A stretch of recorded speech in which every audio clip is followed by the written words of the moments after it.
Hey guys. Hi. Am I sounding good? Am I sounding fine?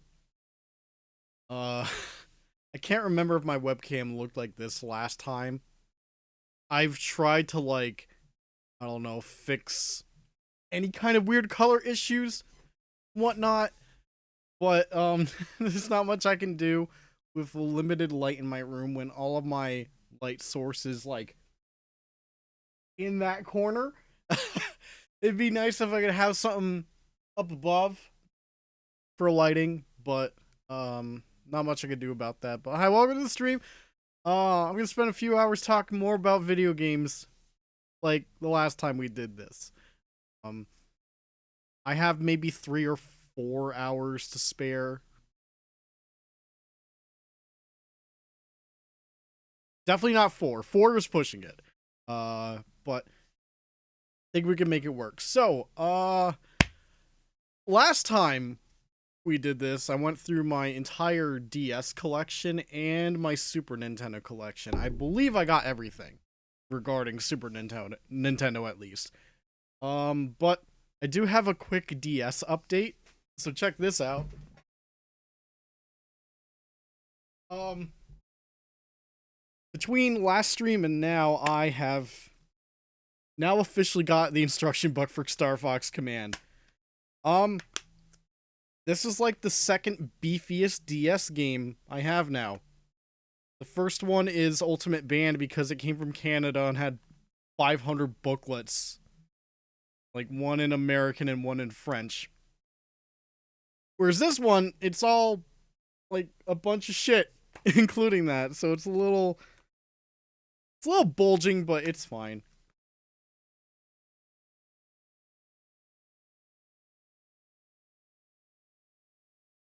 But anyways, where do we want to start tonight?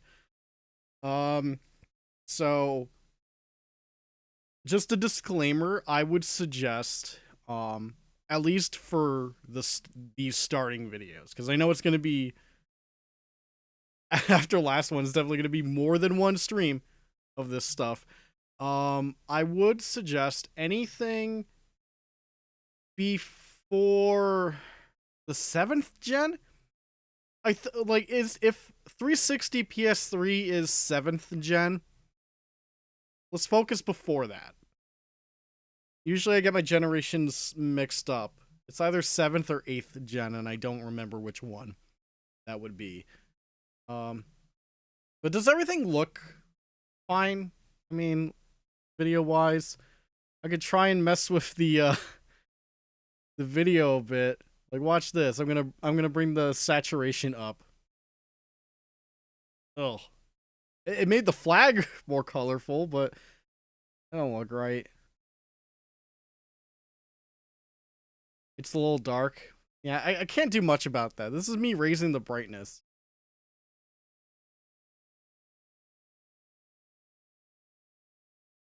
That dark? Is that too dark?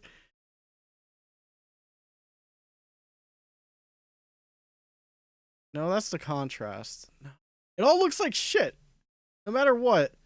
White balance. Now I just look yellow.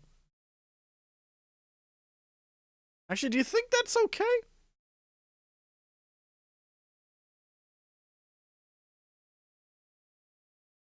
That's me just messing with my lights now. Oh, that was very yellow. Holy shit. Good that we're gonna spend an hour troubleshooting colors and everything. Oh, whoa. Oh, that looks off to me. Can we work with that or no? Hmm.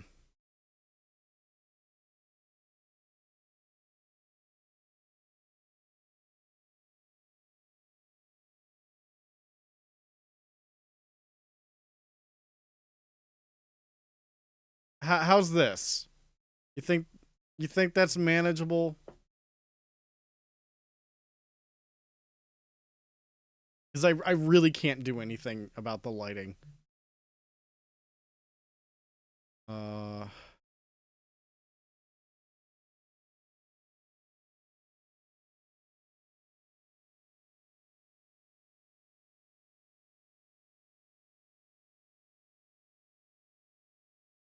Cause like when I make the exposure different, the frame rate goes to shit.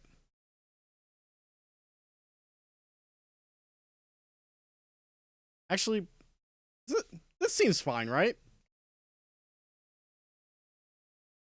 Yeah.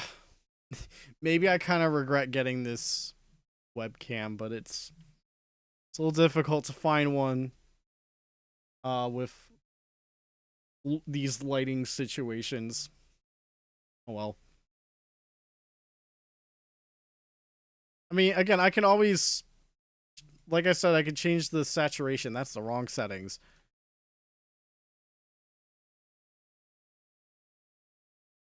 That's when I up the saturation, but now it looks blue.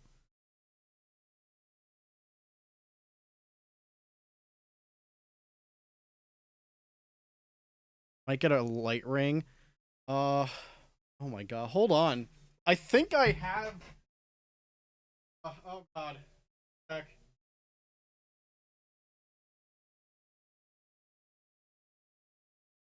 I should have. Oh god, no. Okay, I gotta move this. Oh no.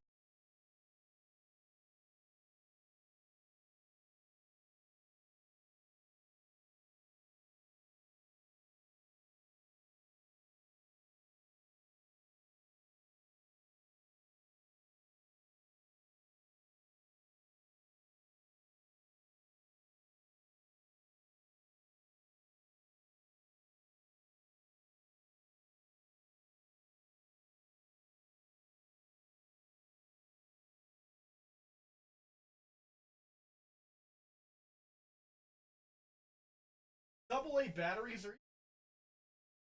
Oh man.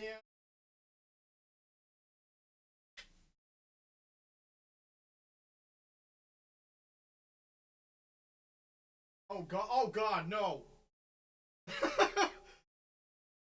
Oh. Turns on, but it's strobing. Oh, there we go. Damn. Ah! Shit! Hang on, I gotta move the thing back.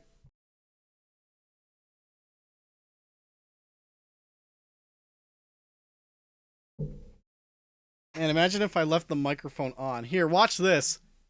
Ah! Now, Blondie, where do you usually put it? Because this could work.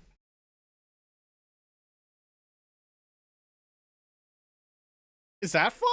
Is that much better? Alan Wake flashlight. Oh, that's gonna be. Oh man, maybe a little too much. Yeah, I think that might work. This is from this vlog kit I got for Christmas or my birthday one year. You know, thinking I would make YouTube videos again, and then I didn't. Oops. At least it still works.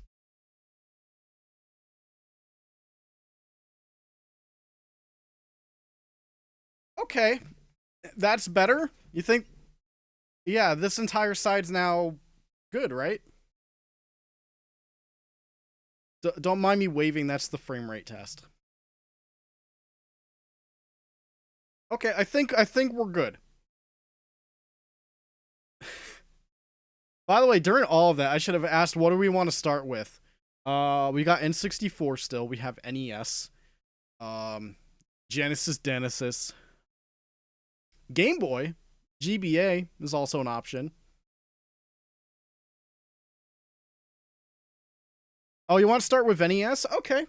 Let me just put some music on. Let me know if the music's too loud over me. Because whenever I do these, I don't go headphones or anything, so I can't check. I know it's not NES music, but whatever. This is gonna be a little complicated because I gotta make sure I have everything for the NES. They're not all in an exactly similar spot, but I could go dig those out real quick.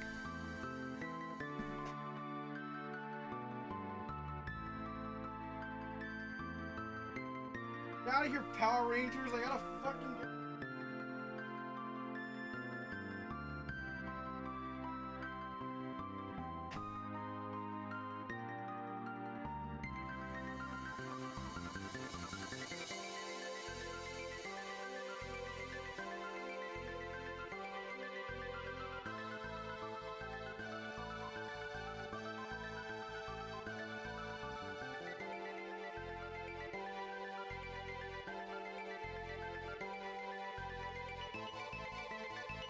Okay, we can start with this. Ooh, this is this is covered in dust, all right. This container I got from like a yard sale. I think it has 10 games in it. So we can start with that.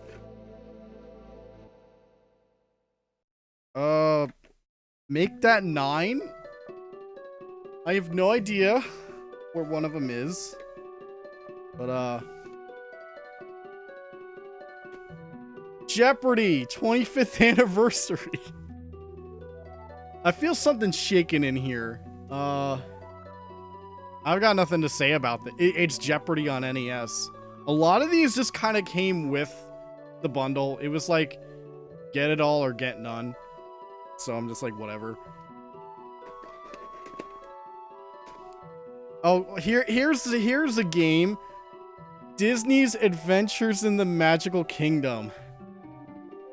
I'll tell you right now, out of all of these, when I was testing this at my friend's house, this is the one that would not work. So I don't know if it actually is a game that I own that doesn't fucking work, or if there was something else, because, you know, NES is fickle and all that crap. But, I'm well aware of this from a certain person who is no longer with us. In a way, I kind of silently quote it sometimes. Probably needs a good cleaning. That's the thing. We went through the fucking WordWorks cleaning this too, and it still wouldn't work. Maybe if I open it up and check the inside, because nothing's shaking. Like Jeopardy. The Jeopardy worked. I don't know. Here's the big ticket item that came with that. Some broken plastic inside, I think. Zelda 1. Still pretty decently shiny, despite scuffs and everything. Very nice. What's also nice is that, now let me check these out.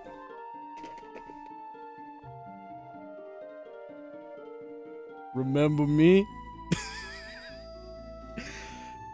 Hold on. Remember, use your head when you use your headset.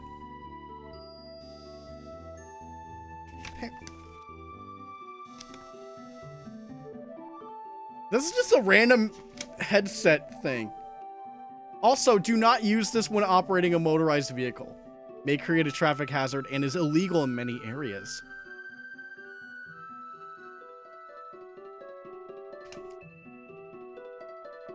Yeah, this has nothing to do with NES. This was just in here. What's this?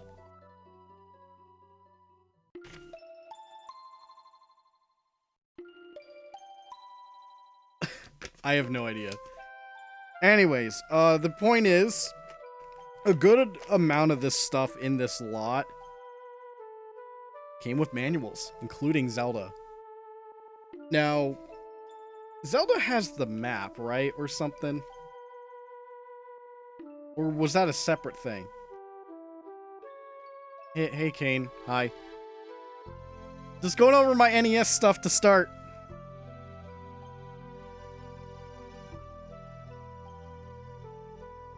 Just gonna put Zelda back in. One day I want to give Zelda 1 a fair shake. Although I have a couple of ways to play it. There's the GameCube Collector's Edition thing. Oh, this is a cassette cover. Like, the fuck is this? Okay. Oh! I think this is the map.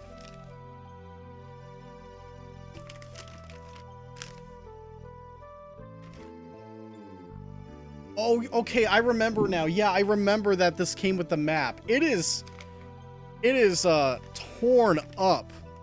And I think I remember using Scotch tape to kind of put it back together best I could. It is actually legible. So, yeah. I have a means to use the map with Zelda 1. Fantastic. think this folded like shit, though. Oh, no. I don't like how this folded. What am I gonna do? Torn up or distressed? A little bit of both.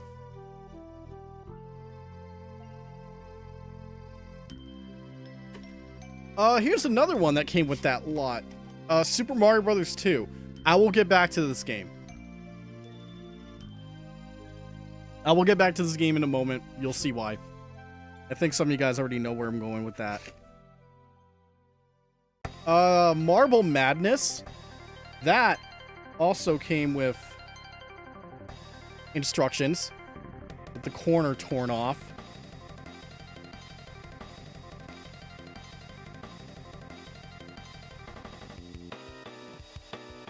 It looks like it got chewed at. I remember playing Marble Madness when I was younger, actually. Couldn't get a hang of it, but... Oh, Marble Madness speedruns are silly. I've seen them. The only Marble game I've extensively played is Marble Blast Ultra on Xbox 360. You want to talk about some dedication. Oh yeah, essential, Tetris. It's Tetris. Not much to say there. It also came with the instruction. I'm actually really surprised when I got this whole thing. I forgot how much it cost me because it came with the NES, but that NES wouldn't work. So the one I have now is not the same one I got with the games. I did get a refund on that NES, but the games I got to keep. So that's nice. Yeah, Tetris instruction book. No fast drop, no hold. It's just early Tetris. Whoop. Oh, how do you get in there? There you go. Oh, here's a game from Rare. This is actually on Rare Replay. Snake Rattle and Roll. That was nice to get. What do you mean Tetris instructions? Isn't it super simple? I mean, yes, but if no one knows how to play Tetris, they at least understand the rules. Like, it's easy to explain, but back in the day when it was a brand new thing, no one knew how to fucking play it. That's why you have instruction books. And of course, there's like whole scoring stuff.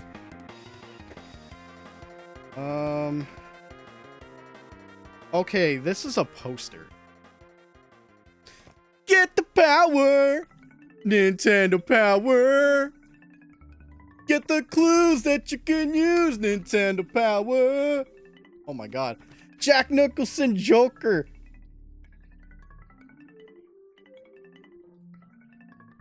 There's a decent amount of stuff here.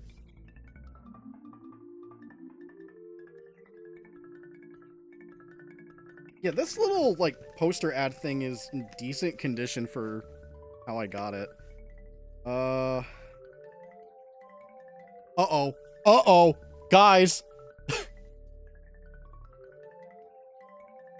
For a moment, I thought this guy right here was the dude from Friends. But it's not. I had to make a double take. I'm gonna open it. Ah!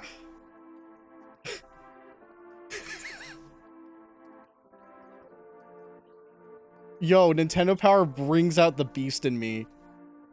Holy shit.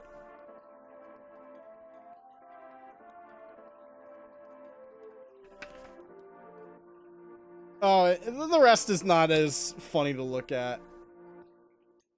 Oh, that's Mega Man. I got a shotgun. That actually jump scared me. I'm like, what the fuck was that? And I forgot I have the stupid fucking soundboard on. Good job. Awesome. What else is there? Wait, this is more Marble Madness. I'm just going through the books quickly, but this is more of a... Oh, God. California Games. Get out of here. World Games. Yeah, these are all Milton Bradley ads. That's almost torn in half. Ooh, okay, I gotta be careful with that. it's just an actual California Games poster that cut off their ankles. Oh shit. Get that back in there. All right, I'll go to the next game. Teenage Mutant Ninja Turtles. Oh, ooh, that's... Yeah, you can hear that. Something's rattling in there.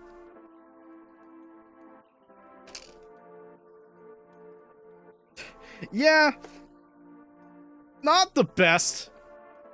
I'm trying to wonder if NES Ninja Turtles has its fans. Because the other NES Turtles game is the arcade game, which people do like. It rattles, but can you walk over it? You can just walk over it? I can walk over it. The last game that came with this, I still think there was another one in here. But it's empty, and I don't know if I moved it outside of the collection or not, just for the hell of it, but it's been a while. It might not work when you try to boot it up. Oh, I already talked about this. Every game in this thing here worked, except for Adventures in the Magical Kingdom, which does not shake at all. So usually a lot of the loose stuff is broken plastic. Yeah, and I do have the Cowabunga collection, so I can play that. You have the exact case for games and manuals? Yeah, I think I saw this at your place. Actually, yeah. And funny enough, it's not in my room, but there's this, like, drawer thing. It's a little broken, and it holds some random shit in my basement now. But it's, like, kind of a drawer that can hold Super Nintendo games. My local friend, well, who's now a town away from me because I moved, he actually has the same drawer as me. And he actually put some of his PS1 games in there, like fucking Tron Bonne. He owns a physical copy of Tron Bonne. I'm not mad. Anyways. Kung Fu. Which is also the last booklet. I think it's not a complete booklet because I don't think it came like this.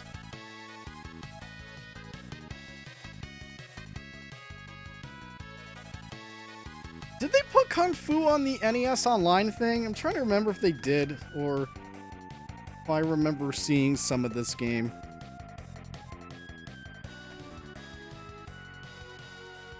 Yeah, I may have messed with it there very briefly. Okay. Okay. Well, that's everything in here. Anything else I have is, like, still on the shelf. It's a little messy, so I'm gonna have to dig more of it out.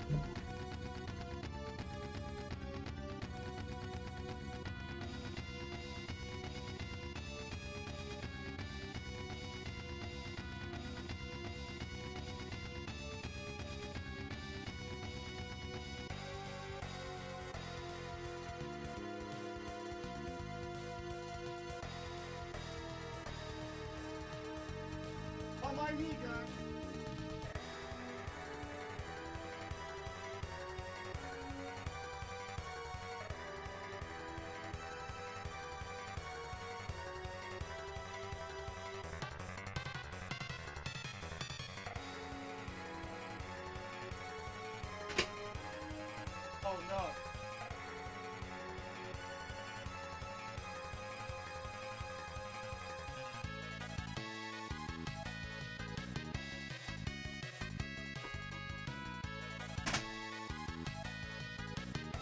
Good old NES.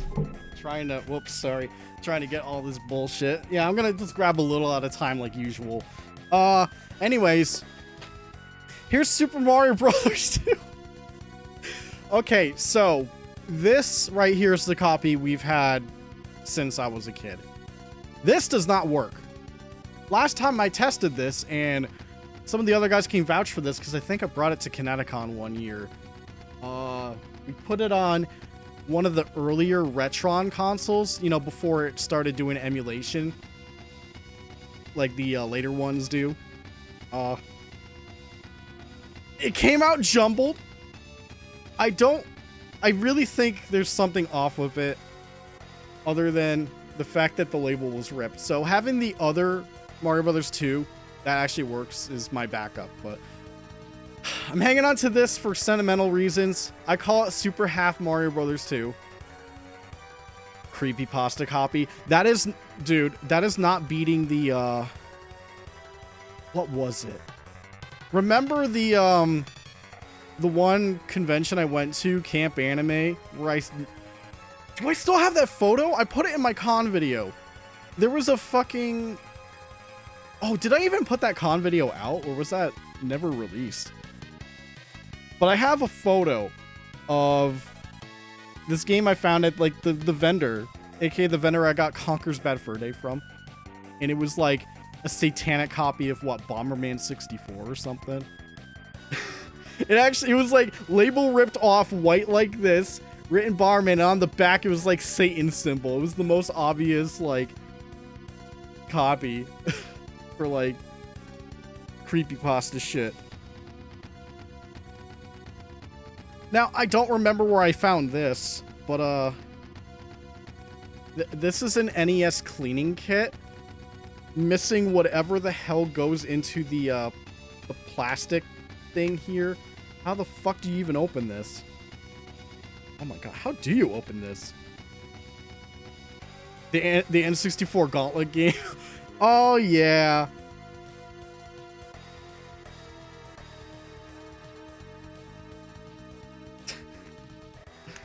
Still my favorite mishap of Anime North. And it was none of our faults. Allegedly. But yeah, I highly doubt this actually works, but it's a cleaning kit.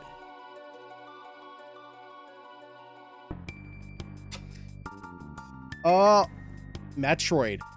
I actually found this at the Goodwill for like $5, like years ago.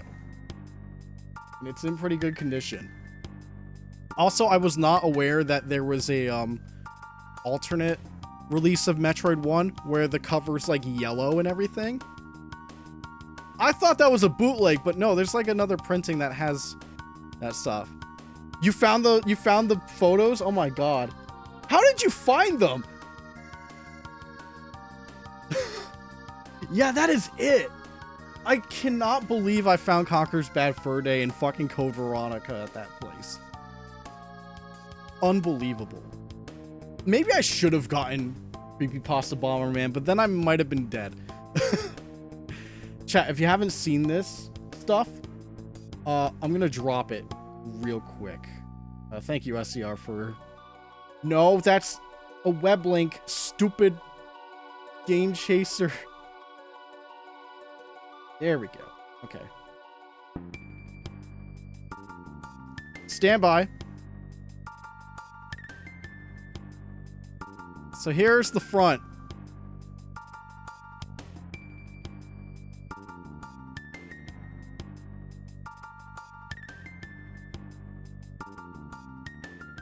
I wasn't kidding.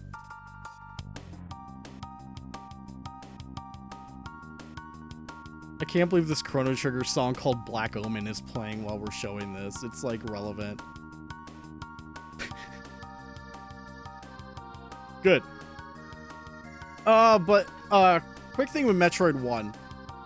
I only really got to semi-experience it the first time via the unlockable extra on Metroid Prime.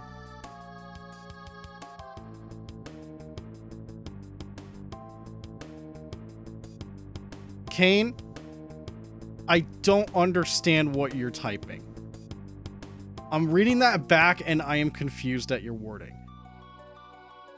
Because if you're implying I could have gotten Code Veronica for Dreamcast, I got Code Veronica Dreamcast at that place. I'm sorry, Metroid, I dropped you. Fucking shit. Now look what you made me do, chat. How dare you? Could have gotten Bomberman along with Code X. I think I was very limited on money around that time. But It's a good thing I went for Conker's Bad Fur Day instead. This one's a little dirty, have not cleaned it, and this is a game we've had since childhood. Double Dribble.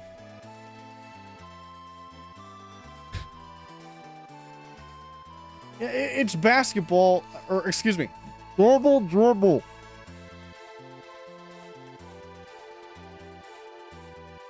I don't have much to say. I'm not like the biggest sports guy. I'm just trying to think, like, maybe this is something my brother had, or it was a gift for the whole NES stuff at some point. I will tell you right now, we used to have a copy, BL? That's not our initials, by the way, so I have no idea what the BL came from. Wait a minute, no! I think... The initials match someone that our family knows. I think it may have come from him. Holy shit. Double Dribble D's nuts. Okay, Dodongo, come on.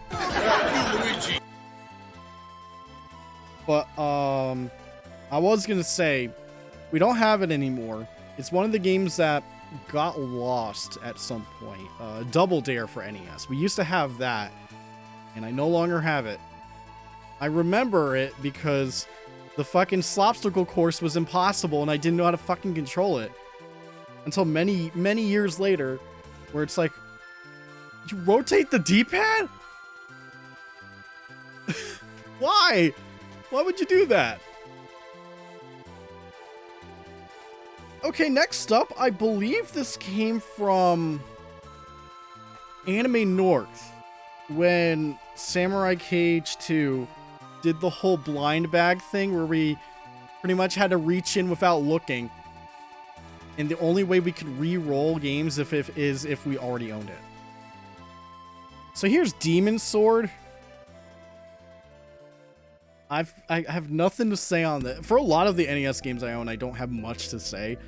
It is something I have very little experience with, actually, outside of a few childhood games. Would kind of rectify that, or I would like to, but probably not with Demon Sword. I'm pretty sure this game's not good. If it is the game I'm thinking of, that is.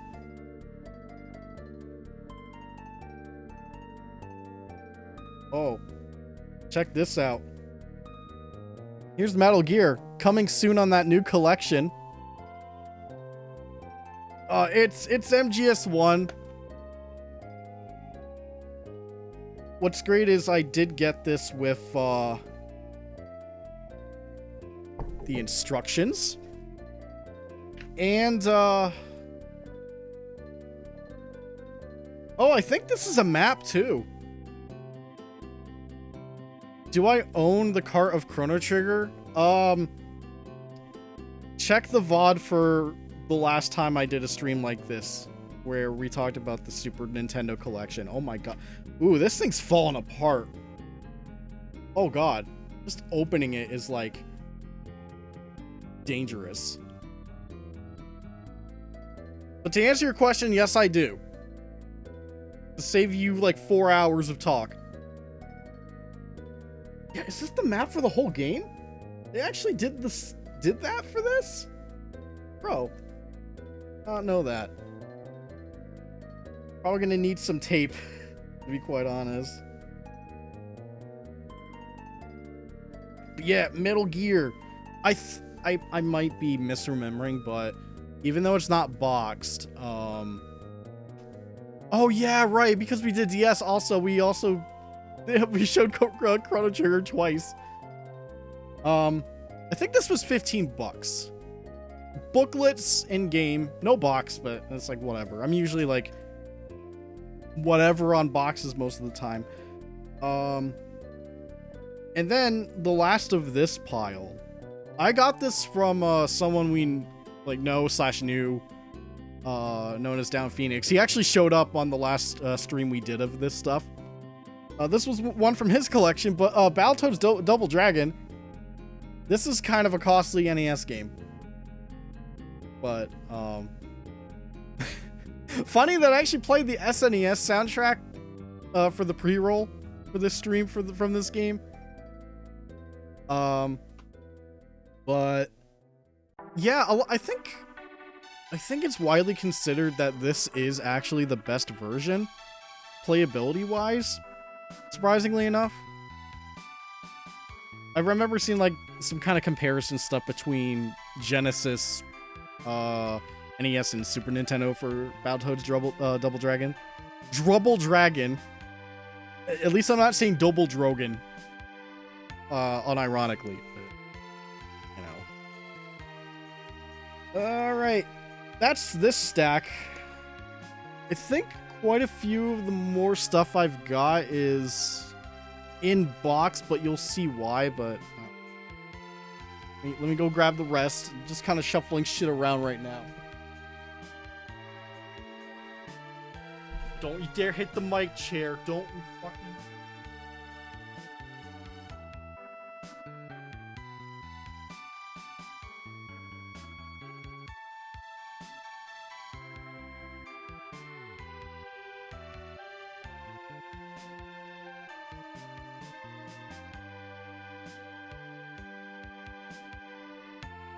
Okay, box stuff, not quite yet. That'll be like the last part of it.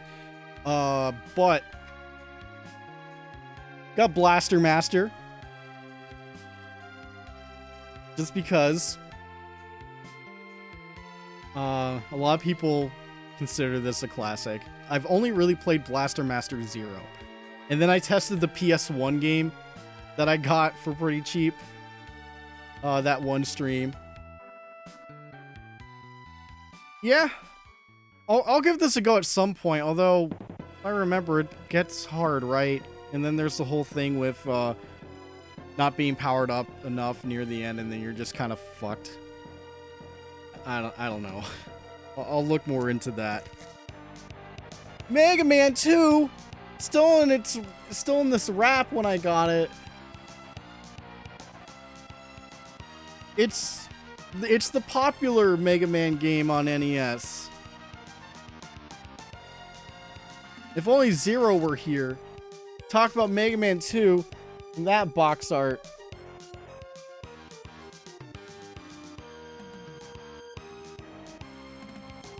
Oh, you guys are probably gonna laugh at this. But just bear with me. I actually got a mini box for this.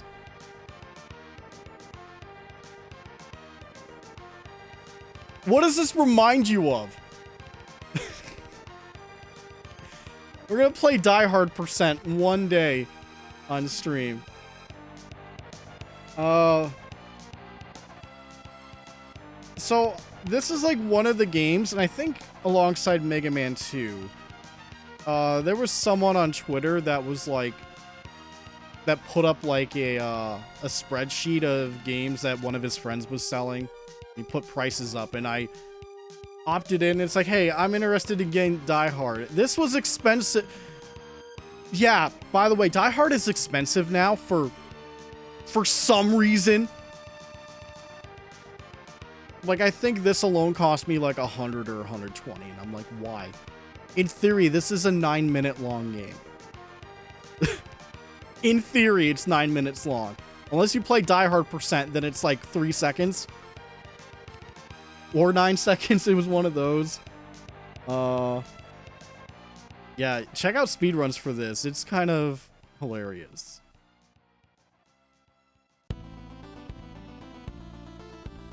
I kind of have a soft spot for Die Hard for a lot of reasons. It had one of my favorite GDQ runs ever, back when GDQ was like a lot more low-key. It kept coming back in the marathon multiple times during this one particular GDQ, and I just got fascinated with it. It's like, all right, we're doing another Die Hard % run. It just kept coming back. RC Pro-Am, I believe some of you guys, didn't we play some of this at Anime North or something?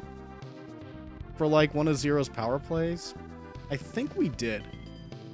And it is also on Rare Replay, so that's cool. Oh, you played 2. Did I play? Was I part of that, or did I just watch? I don't remember.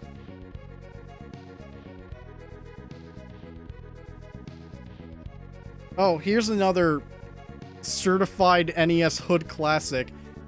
There's DuckTales. Maybe I was watching. Yeah, maybe I was. But, yeah, DuckTales. The sequel is still more expensive, obviously. I'll probably never have my hands on the sequel. I don't even think DuckTales 2 is on that Afternoon collection or whatever. I know this is. And then there's the WayForward remaster, which I have on Wii U digitally and on PC. Yes, yeah. But yeah, it's DuckTales. Hey, look, the game that every owner happens to have on NES. It's the Super Mario Brothers Duck Hunt. I played more Duck Hunt at Anime North for that one quote-unquote competition thing that I just didn't really care for the competition. I'm just like, I'm just gonna play a bit and shoot and see how good I do. Yeah, played a lot of Duck Hunt there. Mario Brothers, I'm bad at Mario. I'm bad at 2D Mario. I always like... I can't do it, man. Ugh. Oh, okay. All right, I need to do this right. Contra! Oh! Contra, go fly it! See how much that game pisses me off.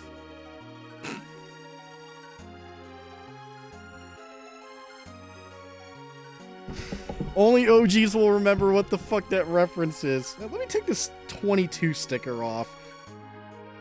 This may have been a Retro World pickup at some point. May have been, yeah. Yeah, it's Contra. Go fly it. I feel like the only Contra I've beaten, well, quote unquote beaten, was 3, but I kind of had to cheat.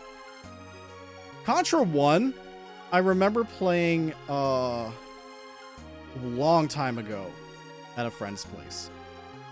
And I think I also experienced Metroid 1 there for the first time too. It's roughly when I was still in elementary school when I was checking that stuff out. And I think that same former friend had TMNT Arcade for the NES as well. But yeah, it was cool experiencing that. And then, like, I played this on emulator years later. I think I did co-op through, like, NetPlay or something on the emulator with the whole 30 live code thing, and I don't know if we beat it. I don't know. It's hard. It's Contra. Oh.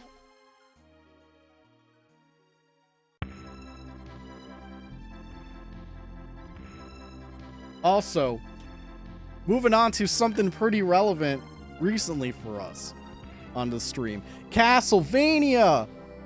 I streamed this on the collection.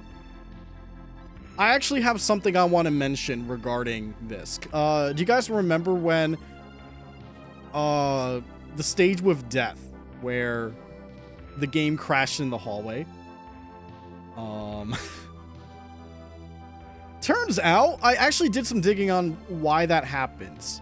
The 1.0 version of Castlevania has a bug that causes that. It's like some sort of overflow bug or something. And in the collection, M2 used the 1.0 ROM.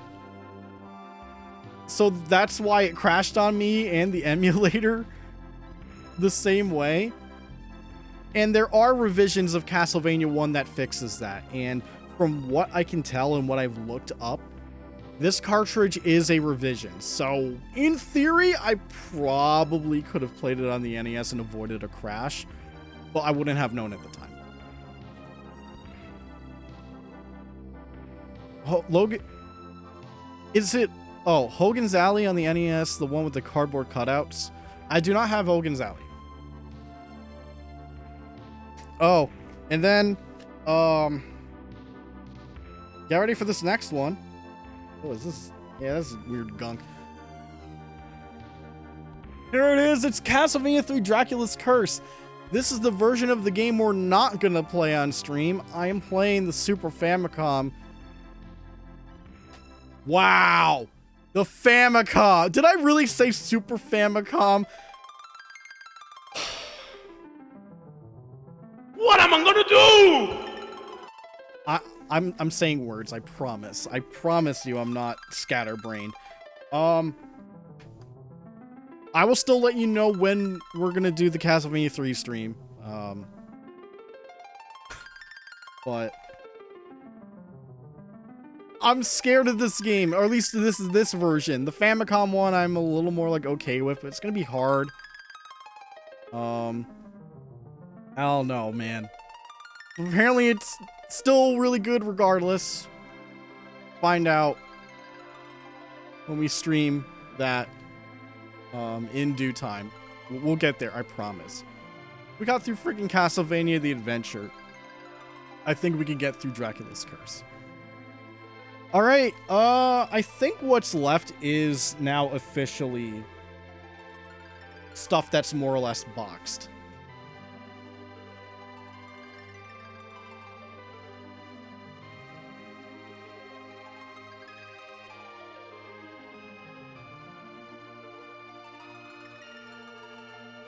One second, chat.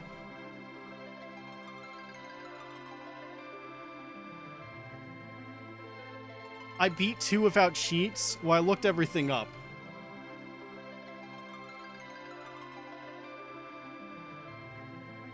But I also didn't really use save state. I only save stated when I had to stop the stream.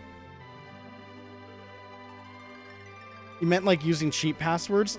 I used the cheat password at the end of the stream. We beat the game and we went back and did that for the better ending. So I did cheat.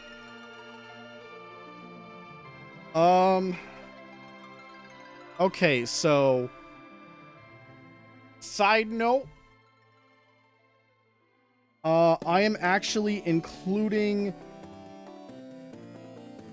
Famicom games in this pile because I only have 3, so I may as well show them.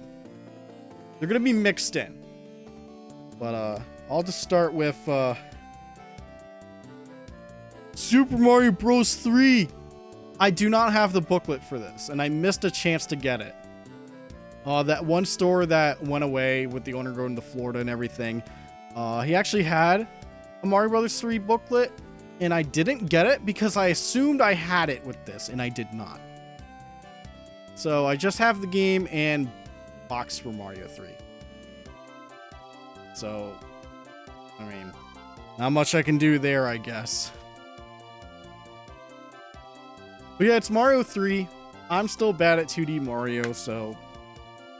Uh-oh. Not much I can do there. But here is an interesting one. Oh my god, the receipt's still in this protective case. That's so funny. Boxed Star Tropics. It does have that, what is it? The map? Or like that piece of paper that you're supposed to like wet. That's actually included with this. So it is a complete copy of Star Tropics.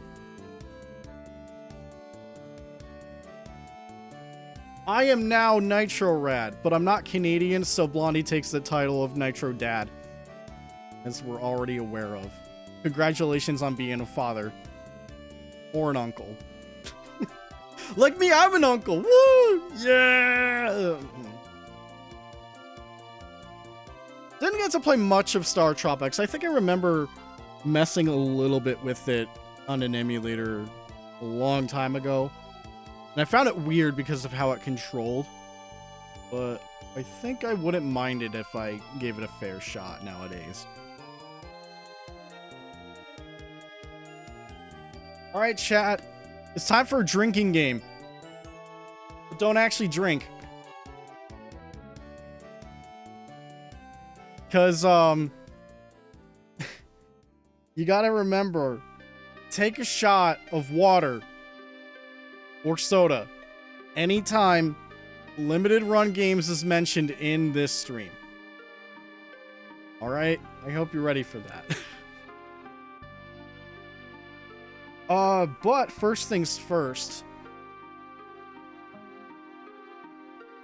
Not from limited run, but I think this came from Retrobit straight up. There's Metal Storm, a reprint of Metal Storm. I should specify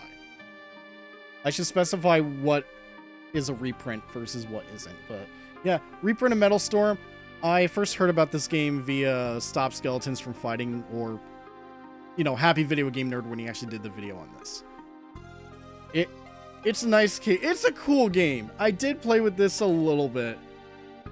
When I was testing one of my CRTs that I had. I don't know if it was this one.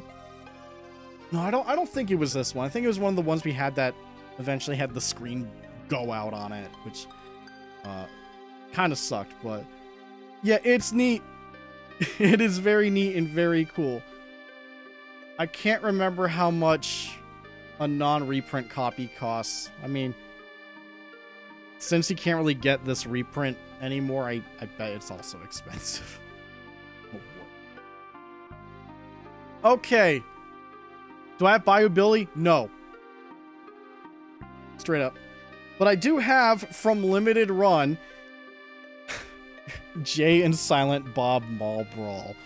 I played through this game till the end on PC, because getting this, they sent me a Steam code. And I played through that game, and I kind of hated it by the end. I got pretty frustrated with it. I don't know.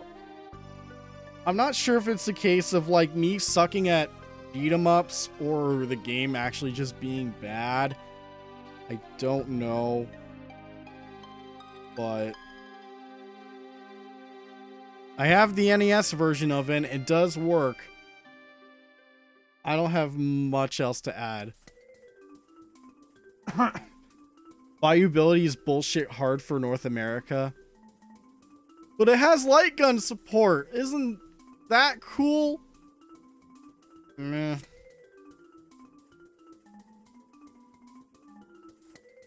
Also, from Limited Run Games. Funny enough, this is... Acclaim is credited on it, but it's called Dead Tomb. I don't know if this is a,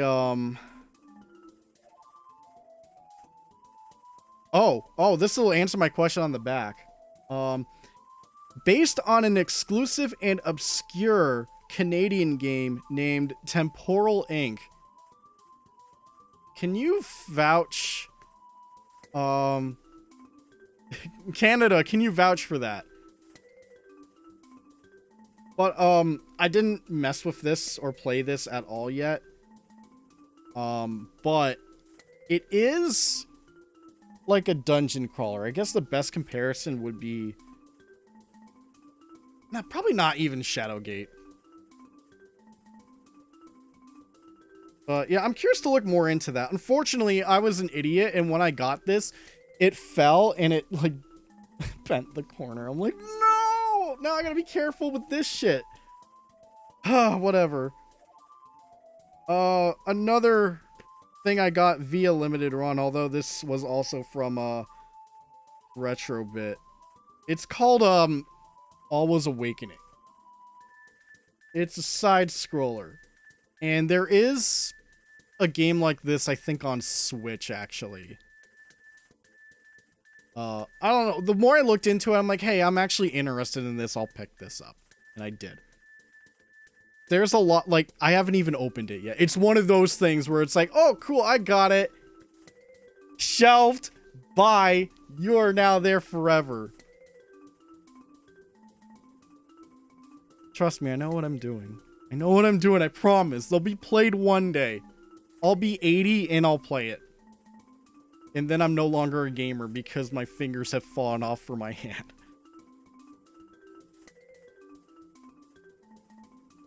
Okay, I got this from Anime North. It may have been the last Anime North I've been to as of now.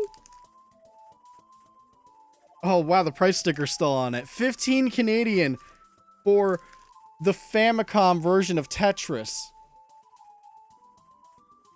I believe I tested this. And I say I believe I tested it because I played it and it felt like shit. It did not feel good. I think this does not play well. Something about it was not right. But hey, it's the box Tetris for the Famicom. Sure. Whatever. Speaking of Famicom, here's a game I got when I ordered a Famicom. Kind of came with it. This is known as Konami YY World 2.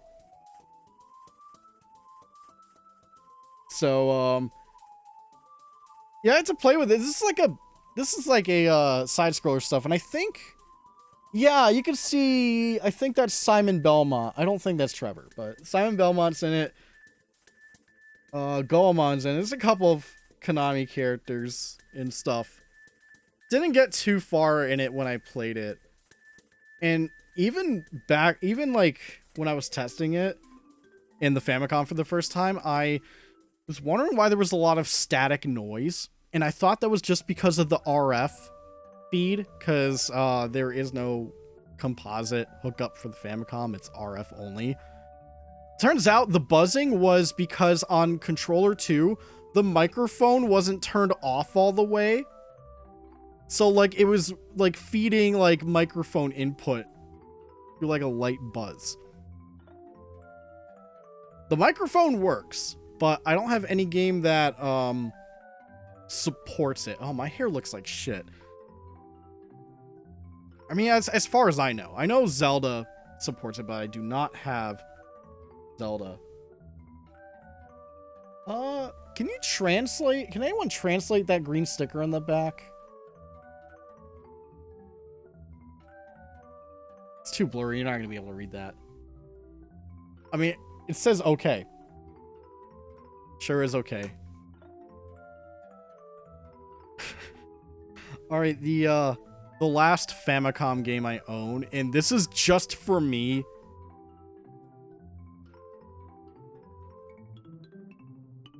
It's Takeshi's Challenge.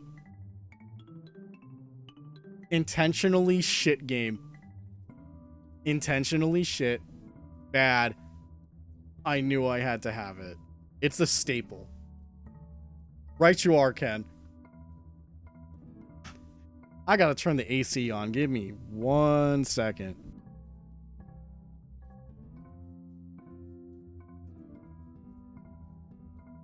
Oh, the show's not bad, but it's not Takeshi's Castle. It's not the same thing. This is just, it's called Takeshi's Challenge. It has nothing to do with Takeshi's Castle or MXC for us Westerners.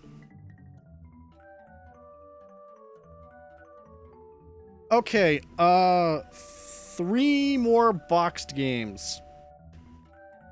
This is an NES. Well, of course it's NES, but this is a by the way, let me know if the AC is too loud or anything. Usually it's not noticeable during like some of the other streams, but I would like to know if there's any like bad feedback. But anyways, this is called Witch and Whiz. Take a shot. It says limited run games. It's a puzzle platformer. Just kind of a newish, yeah, a brand new NES game. Look at that.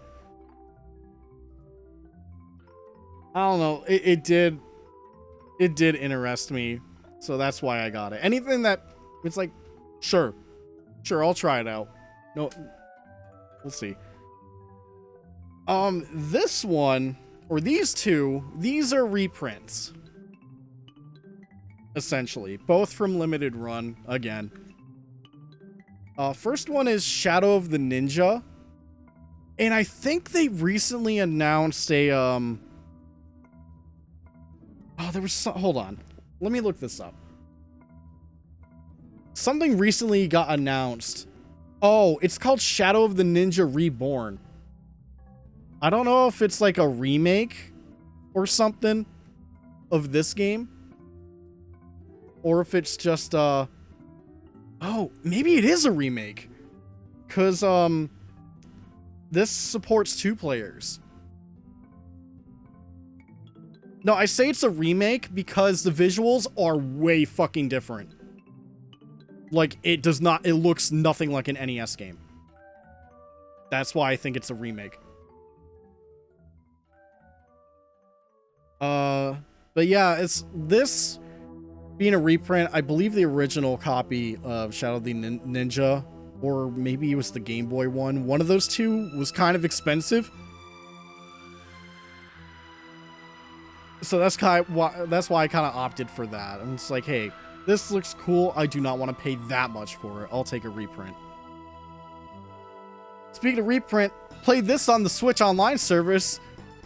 Insert poop joke here. Yeah. Girl Scat. Actually got to play this with Blondie. It's a vertical shooter. For what we played, it was pretty neat. But Scatman's World.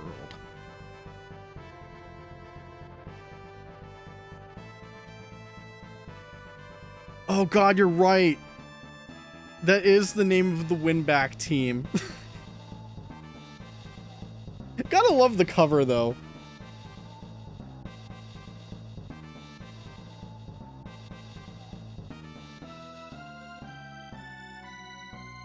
And I think that's it for NES. Yeah, from what I checked on my shelf, that should be it. Wait a minute. Oh no. Hey, wait a minute. This is not an NES game. What the fuck is Mighty Number 9 doing here?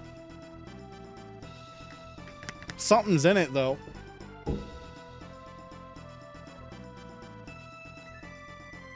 One sec, I gotta open it.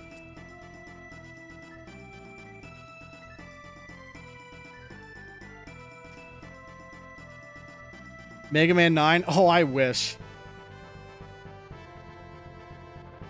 I've got those collections, though.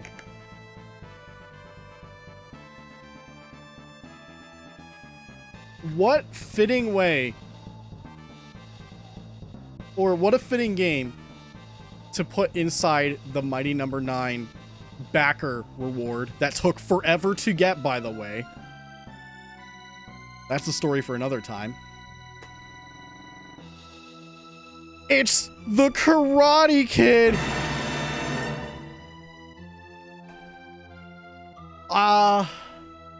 I think CJ gave me this game. I might be misremembering, but I'm positive Canadian Jutsu gave me the Karate Kid. I don't know why or remember why, but I have the Karate Kid. Is that a good game? No, it's no! Here, let me replicate the AVGN real quick. Try to help me now, man. I can't bust my head through the cabinet, unfortunately.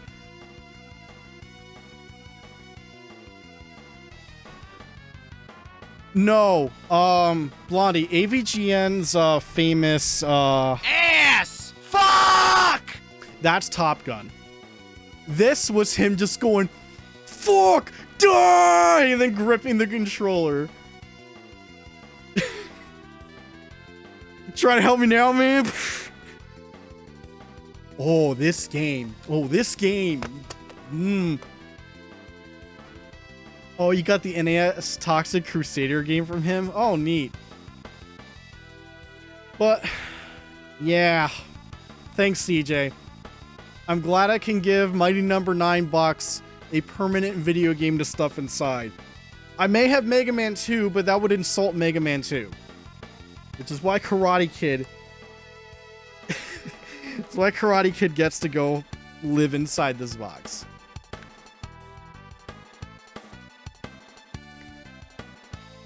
And there you have it.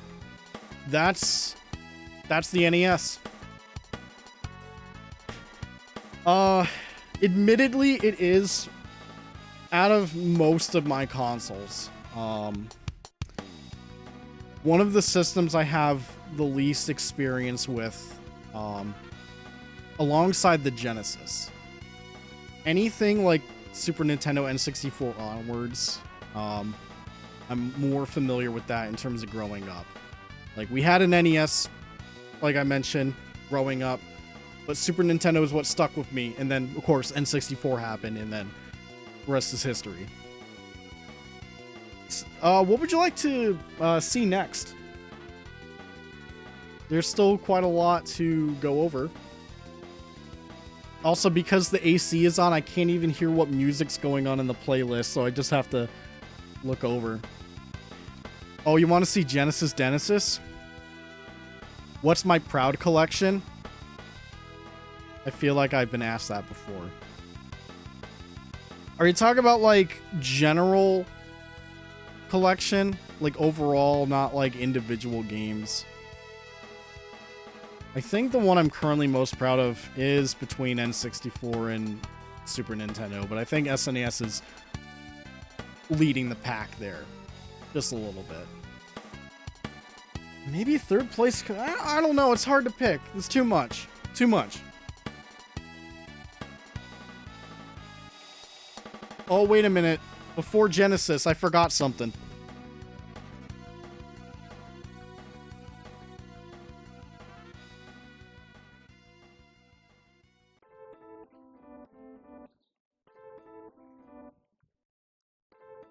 I knew I forgot something for the NES. Here's Battletoads and Double Dragon. Hey, wait a minute.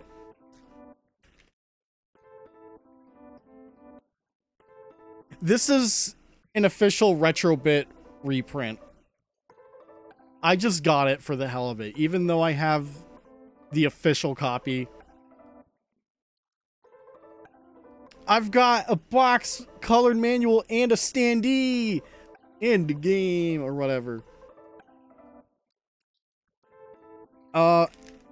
Outside of that, I think that's it. I think that's truly it for NES. I don't know if there's anything else in this back shelf for NES.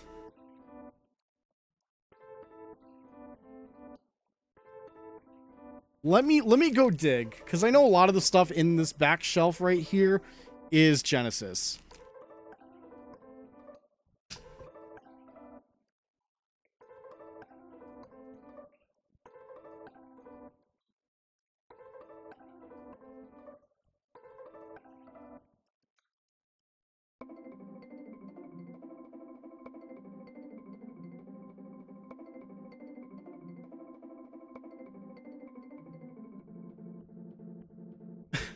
Why does my mom let me have 2 Double Dragon and Battletoads for NES? Well, don't tell my mom. Do this without her supervision.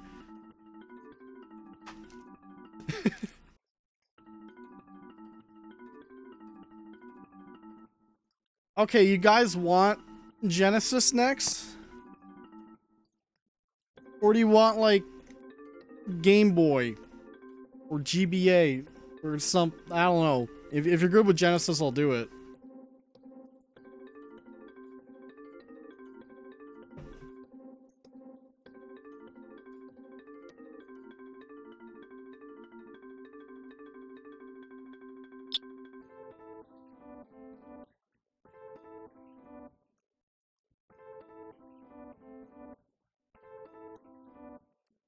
Okay. Well, the good news is I have all my loose games off of the shelf right there. Everything else is in some kind of box behind me. So, Yeah, let's go through that real quick. There's Sonic and Knuckles. I believe we used to own Sonic and Knuckles, but it's another one of those games that just vanished, like Super Mario World and all the others.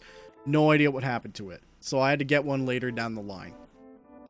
And it's funny how there's like a lot of copies I see of Sonic and Knuckles that don't have the cover on top.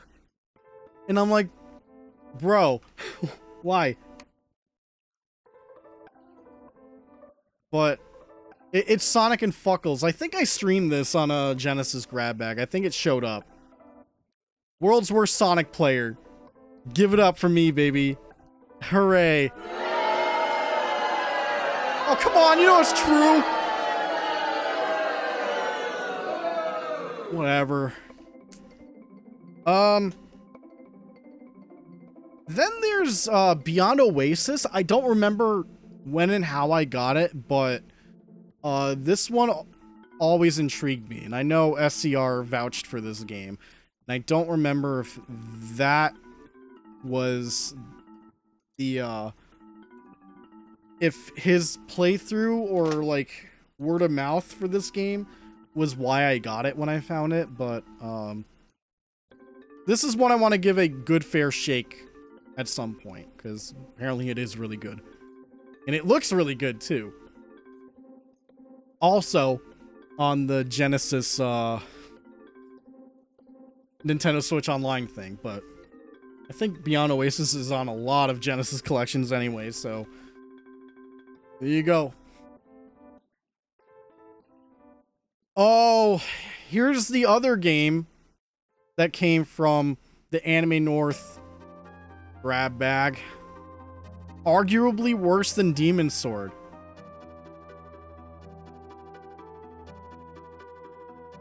The Page Master.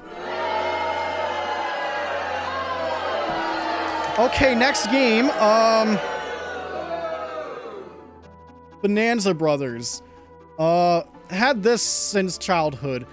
Lost the case and other stuff. This is what's left of it, but this is the copy we've had for a long time.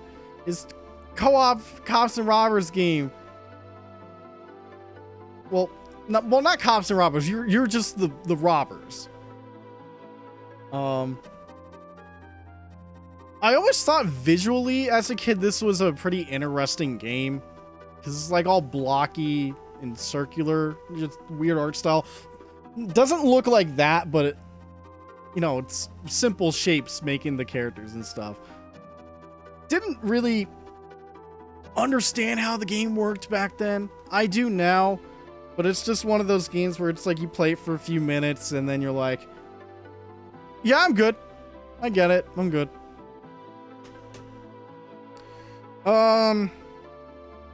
Get ready for the most impossible game. Contra Hardcore. This copy looks like shit. Normally, I don't get copies that look like shit, but there's an exception. I got this from a coworker at my job. Said coworker is no longer at the job. He was there for many, many, many years, like even way before me. But I actually bought this off of him because I was interested. Even if it was crappy, I'm just like, sure, it works, but it looks crappy. It's one of the best Contra games. Too bad North America can't fucking beat it. Which is why on my Genesis Mini or Switch Online, I'm gonna cheat because fuck Konami. Well, fuck Konami today more than ever, but well, says the guy buying the Castlevania collections or whatever. But yeah, never gonna beat that game legit. Never. Fun fact, on the Genesis Mini, you can pick the region of the game, so I could play like the non-North American version and actually have health points like it's supposed to. North America got fucked. Still hard regardless, though. Even with that extra thing, it's still very hard. Oh, this one's got kind of a... I got this for very cheap. I forget for how much, but you know exactly why I got this once you see it. The label is a bit falling apart and loose, but guys ready for Dick Vitale's awesome baby college hoops? Because I'm ready for Dick Vitale's awesome baby college hoops. Because it's awesome, baby! Yeah! Woo-hoo, yeah! All I need to know is that this game has a lot of Dick and a lot of Vitale in it.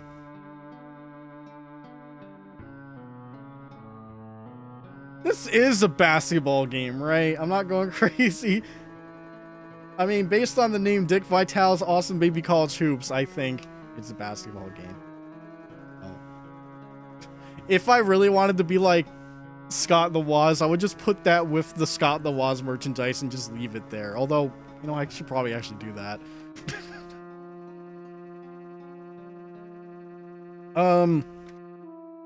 Sonic 3. And from what I can tell / remember, this should be a childhood copy as well that we've had. Because I'm positive this coincided with Sonic and Knuckles when my brother had it. And like I mentioned before, our original copy of this went missing, but Sonic 3 remained. So at least I got some of it. Yeah, I mean, there's still some label-ish damage, but I mean, what can you do? There were, like, from what I remember, specifically as a kid, we had in our garage, we had this, essentially this giant trunk, this giant wooden trunk. We had like a bunch of toys in there that we'd also stow in there. And I know Genesis games got thrown in there too.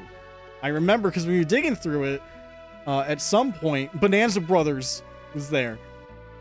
So, positive that was just a thing that happened, and can't really recall what happened when clearing it out. I can assume my mom and dad probably got rid of some stuff or got thrown out and we didn't know. Never knew. Then there's columns. It's columns. There's like 3 of these. I don't know if there's more than 3 of these. It's a puzzle game. Not much to say about there. It's fine for what it is. Did we play Columns 3 at Anime North one year? Was it specifically 3 that we played? I remember there was multiplayer. I don't think Columns 1 has multiplayer. Although I might be wrong, because not much to go off of the cartridge. Like, if I had the box, maybe I could tell. I also have the internet.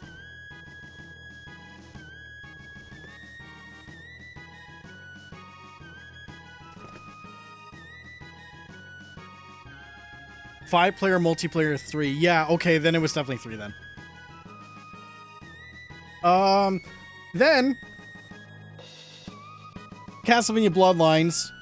Got myself a mini box for it. I know you can't read that shit. But yeah, this is one this is a Castlevania game I have not beaten either. And just like all the other Castlevania games, we'll be streaming this at some point when we get to it. You haven't complete? I'm proud of you. This is me being proud of you, okay?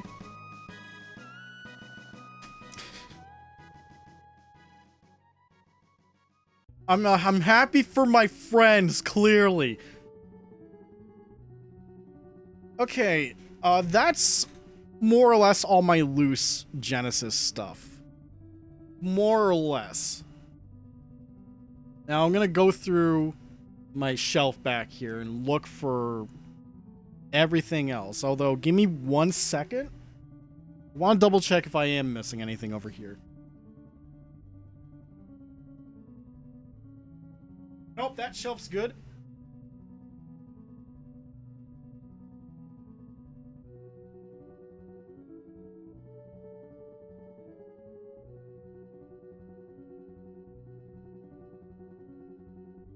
So, here's Sonic 2. And it is Just, it's a not for resale game with the case. No booklet.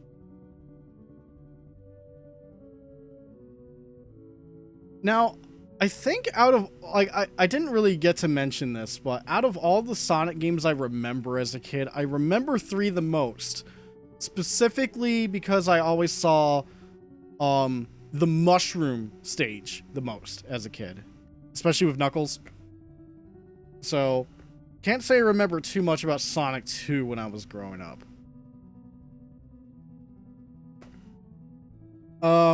Then there's Pac-Man 2: The New Adventures,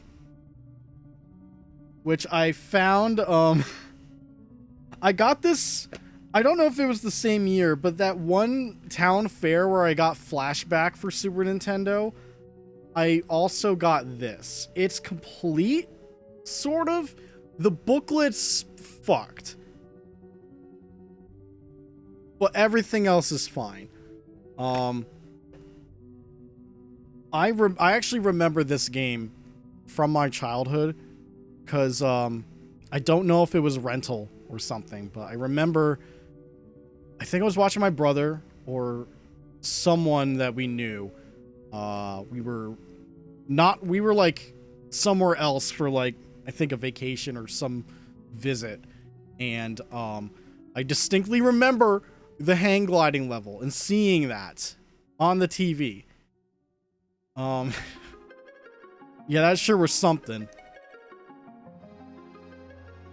This is an intriguing game, but it's different and clearly not for everyone. I have no personal opinion on it, but I don't think my patience would last that much on it. But it was cheap when I got it. I just did it because I'm like, oh, I know this Pac-Man 2 game is the weird one. So next up is Sonic 2. Hey, wait a minute.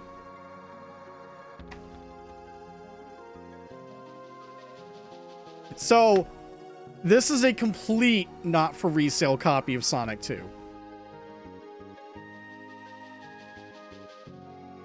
In pretty damn good condition. I should clarify that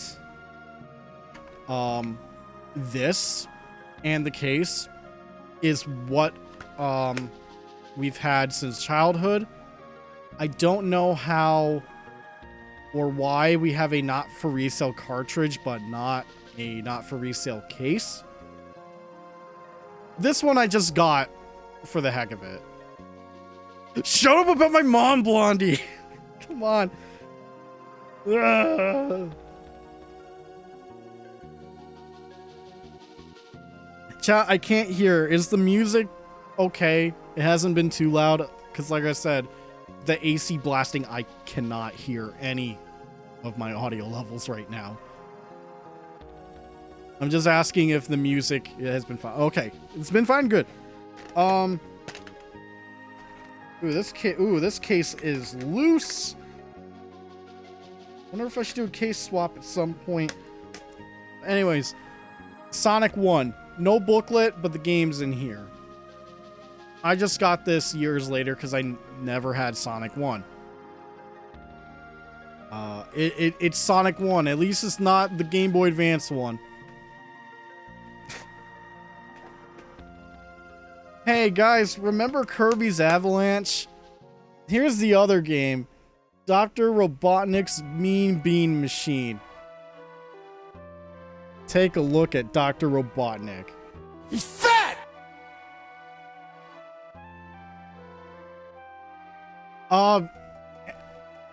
Obviously, I'm more familiar with Kirby's Avalanche due to seeing more Super Nintendo than Genesis growing up, despite us.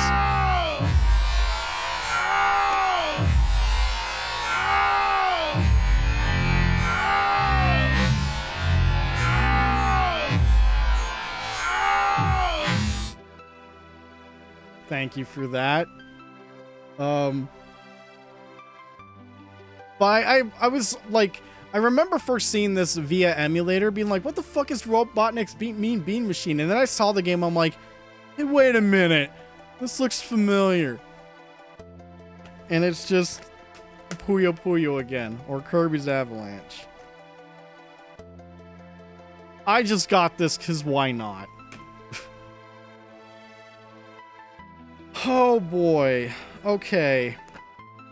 Sonic Spinball. This is a complete copy. I've had Sonic Spinball since I was a kid. Although I cannot. Ew. What the fuck? There's like a spider cobweb nest thing here. No spiders in it. What the shit needs cleaning. But I cannot confirm off the top of my head if the copy I have with the book and the case. Well, no, the game I have is the one we've had since childhood, but the case and booklet, I don't remember if I got it later separately. I might have. But yeah. The game with the best options music ever that clearly won't rupture your eardrums due to how bad it sounds. I had as a kid, I had a weird fear of this game. Something about the visuals and setting didn't sit well with me. But then, went back and streamed this on the Genesis grab bag a while back.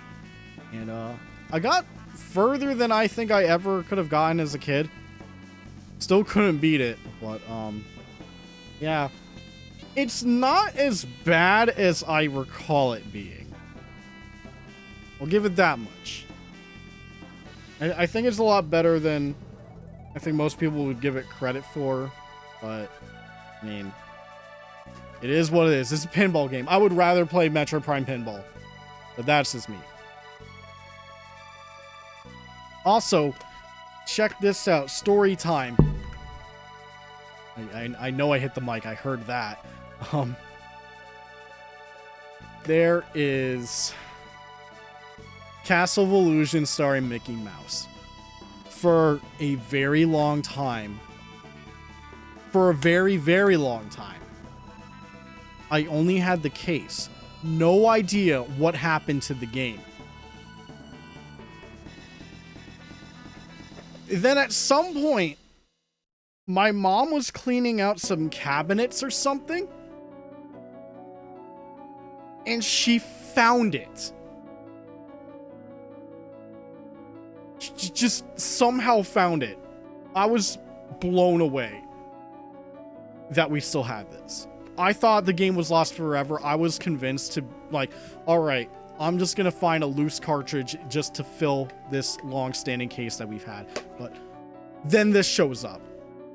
Unfortunately, that gave me false hope thinking Mario World and some other missing stuff would show up in the same spot, but nope. Just good old Mickey Mouse. That being said, label has some damage. Yeah.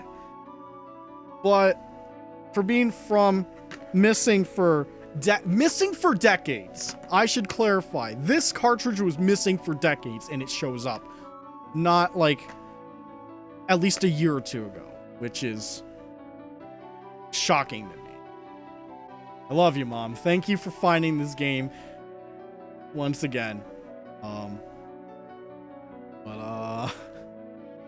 Yeah, this got a remake too, which I think is kind of insane. I think I have it on Steam. I haven't played that version. I don't know how it compares.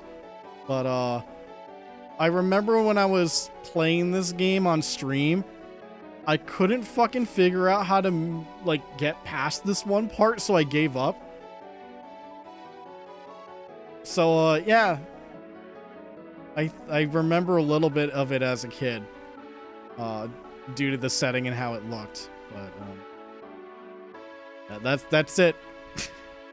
That's all I got for that. The biggest takeaway for that game for me is the fact that it went missing for decades and then it showed back up. Just because my mom was cleaning. Amazing.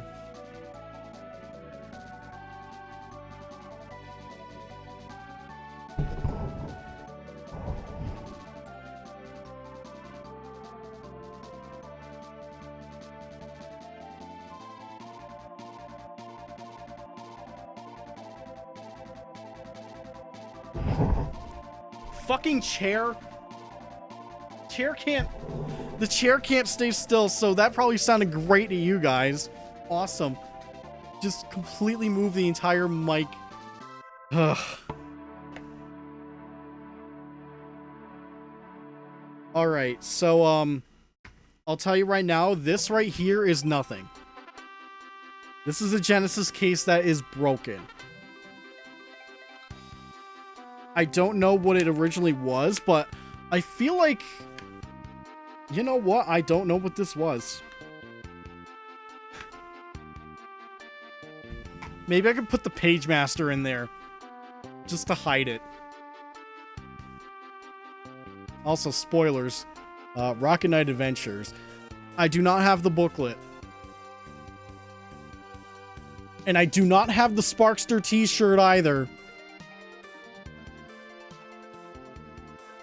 Unfortunately. My copy's relatively clean, though. From what I've been able to play before the game says, fuck you, die. I enjoyed Rocket Knight Adventures. I might be just real bad at it, but, it's good. It's real good. It's real good. Too bad I don't have the book, but this is more than what I would ever expect to ask for a Rocket Knight copy. Can't hate that. So anyway, here's Battletoads and Double Dragon. Here's the Genesis version. This one is complete.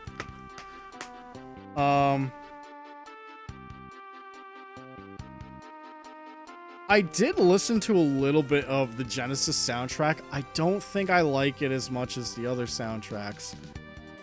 But I know some people will be like, well, the Genesis soundtrack's better. I'm like, I don't know. Some songs are better than others, I think, on this soundtrack. So now I have 4 versions of Battletoads and Double Dragon. NES, NES, Super Nintendo, Genesis. There you go. Here's Barkley's Shut Up and Jam. We streamed this. Good old prequel to Shut Up and Jam Gaiden. And I think this might be the only Genesis game that isn't called Sonic and Knuckles that has a different cartridge shell. Everything else is like the standard, normal Genesis one. Yeah, I did play this. It's Beatball. And that is right, Blondie. You got me this game. No booklet. Send it back. No booklet. You can't even tell me how Charles Barkley works. It's whatever. Funny enough, I did kind of enjoy what I played on stream for that game. So, I mean, I'll give it a thumbs up. I'll play Barkley Shut Up and Jam Gaiden over it, though. You seen the sequel? No, I played the sequel. I narrated the sequel when Zero streamed it. I voiced Charles Barkley.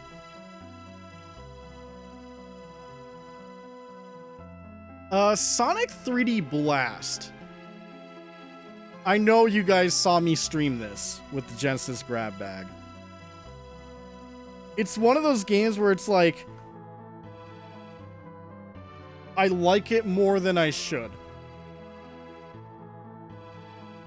I definitely like the music on it. The music I've heard, I like it. I think it was the ice stage, or no. It was either the ice stage or the ruin stage that had the CVS banger music. Certified Hood Classic. But yeah, I think this is the only Genesis game I own that is not a clamshell. It's like this. Everything else I have is a clamshell. But not Sonic 3D Blast. I'm assuming that is because... Is this like a later Genesis game? That's probably why. something I never really thought of. Also, it says please recycle. I'm not throwing this out. Not yet, at least. Alright, take a shot. Limited runtime. Here's a reprint of Zombies Ate My Neighbors on Genesis. You want to know the best part, though? Other than the fact that it's a green cartridge shell, you can probably see it already.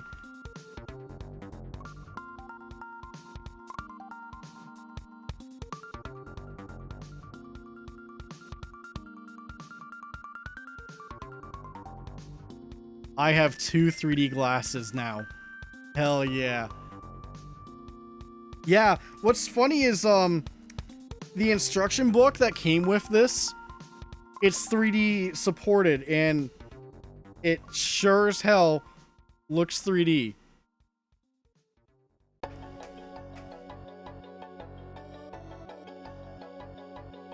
It's neat. I can't remember if I had something else that had some sort of 3D effect on it, but I didn't have the correct glasses for. But I don't remember what it was. What was it? I can't remember off the top of my head. Because I had, or I think I still have, but there's like a set of 3D glasses I have that are not red and blue. They're like a different color for 3D, so it wouldn't work on the thing. And then of course I have the movie 3D glasses, the one for like Avatar that you were supposed to throw out, but then you're just like, nah, no way, man. Do I have House of the Dead Overkill on PS3? No. No, I don't. Right. Just bear with me. I'm gonna put the glasses back in. Nice and snug. There you go. Thanks, Lucasfilm logo. So, quick thing, I don't know how this version compares to the Super Nintendo version, as I have a non-reprint Super Nintendo copy like I showed last time. Oh god, you have Rad Racer? No, I'm not thinking of like a game that has 3D glasses support. It was like a book or something else that came with the game. I might be going crazy, but maybe remembering it will come to me at some point, but right now I've got nothing. Dead Space art book? Did it come with Dead Space 2 Collector's Edition? Because that's all I have. You know Sly 3 has one? My copy of Sly 3 does not have the 3D glasses. That may have been it. No. It was for 1. I don't have it then. I know I don't have it for Dead Space 1. Yeah, that's hard to think about. It may have been... I may have been thinking Sly 3, but at the same time, I don't think it was Sly 3. I got a few more things left for Genesis that I gotta get.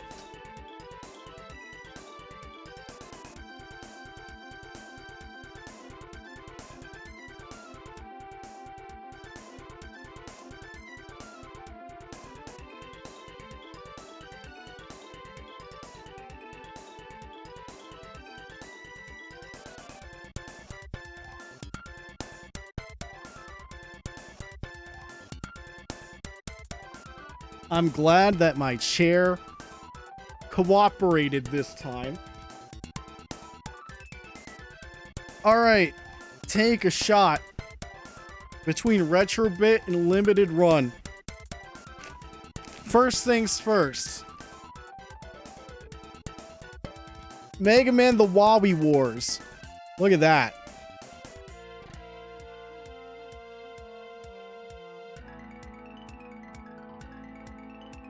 That's pretty sick.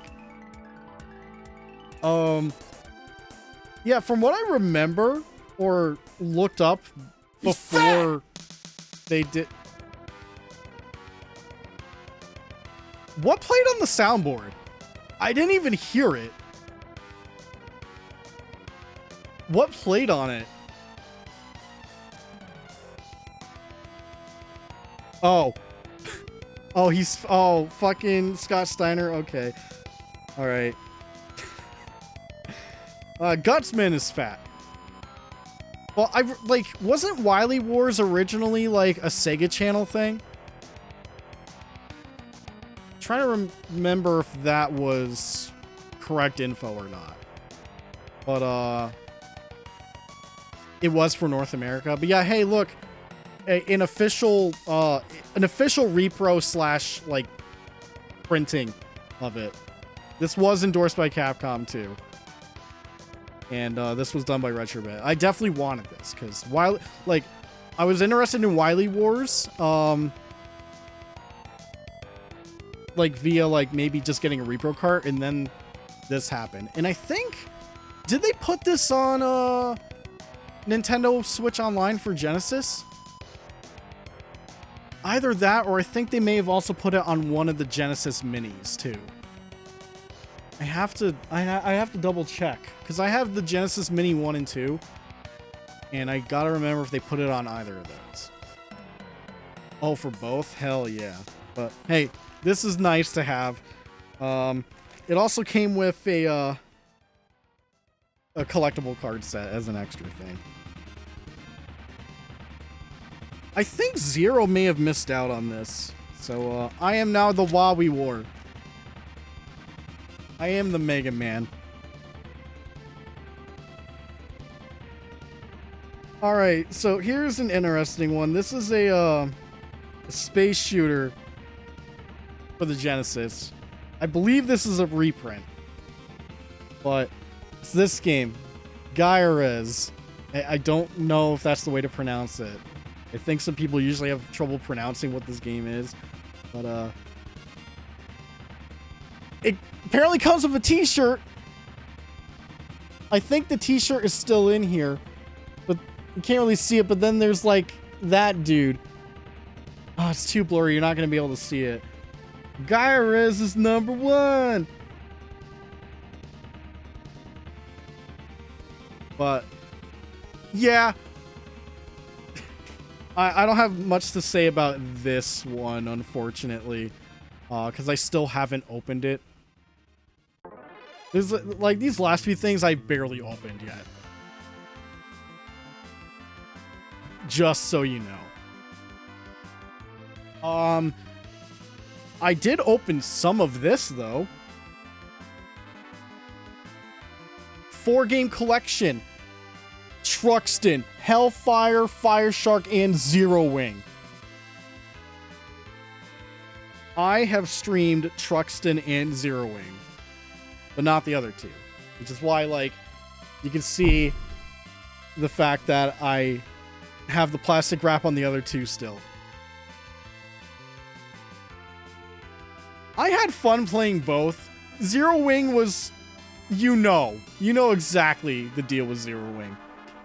But even then, like, on its own, it's like, oh no, this game's actually quite good. It just has the funny intro.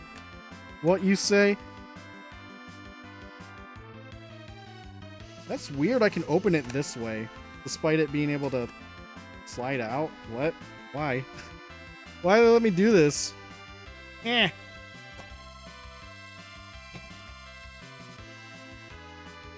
I will say, I don't know how this happened. Because I think I got this before I moved, but some of the spines for these, they got punctured. And I didn't notice until later. Like, on Zero Wing, for example. Right above the D, something got punctured in there. Really bums me out that happens, but what are you gonna do?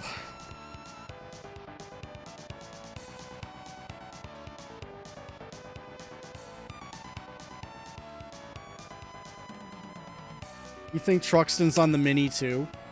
It's funny because on the Mini too, Crusader or Senti's on there, and then they put that on Nintendo Switch Online, and it's like, okay. I believe that Genesis game is like $1,000, right? Time to look it up real quick.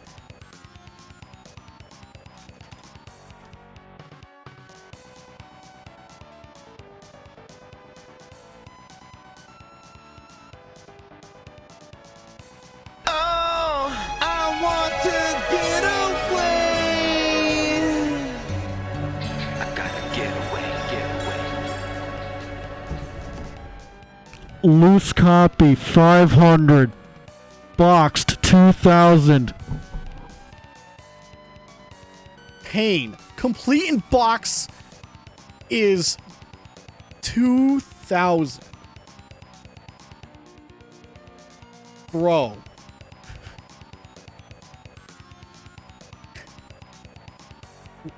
Is it Musha? No. It's called taking a loan out on a house. I mean, video game. It's so funny. If you get the Japanese version, Ragna Senti, $70. Boxed. Oh, ew, Wada grade? Fucking kill yourself. Anytime I see a Wada, I do fucking threats. 5,000 for Wada. Just take a dump on your asshole already. Fuck you. Anyways, enough raging at pricing. At least I have 2 methods to play. Well, currently only one. I'm not subbed to Switch Online right now, so I can't play that one. But I got the Mini too, so yeah. Last thing. This is known as the Valis Collection. It has 3 Genesis Valis games. Which is Valis, Sid of Valis, and Valis 3. How does one take a dump on their own asshole? I don't think I want to answer that on stream, but just imagine Big Bill Hell's challenge pissing, where you have to do it 6 feet in the air straight up and not get wet. It's like that. Oh man, I gotta shut up. But you'll get no down payment.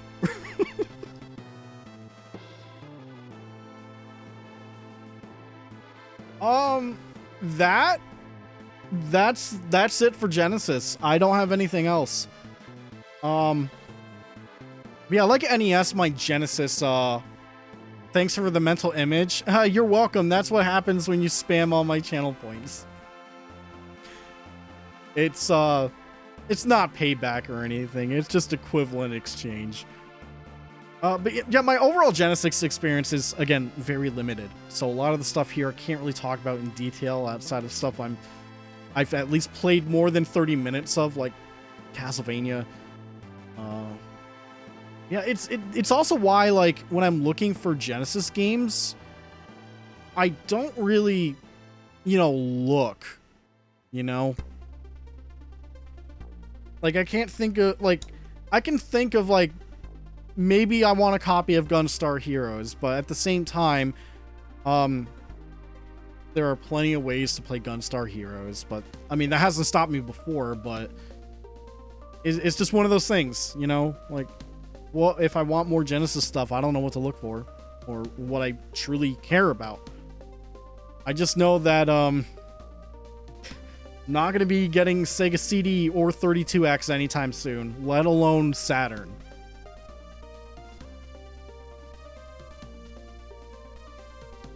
But, I don't know. Maybe the only thing I could think of down the line is getting a better condition copy of Contra Hardcore. But that's it. Just like NES or any other cartridge stuff, I'm fine with looking mainly for loose cartridge stuff, and maybe in some rare cases, maybe the odd reproduction cart still. Like, there have been a couple of retro worlds I've been to where I would keep seeing Alien Soldier on cartridge, which is a very hard game by Treasure. Sparkster? That's the thing, Blondie. I might just be content with Rocket Knight, because I don't know. I think Rocket Knight's better than both Sparksters. Or at least that's the impression I'm getting with those. I don't know. Maybe something will come up that might catch my eye for Genesis, but it's one of those oddballs console-wise that's just kind of a blind spot to me. Okay, chat.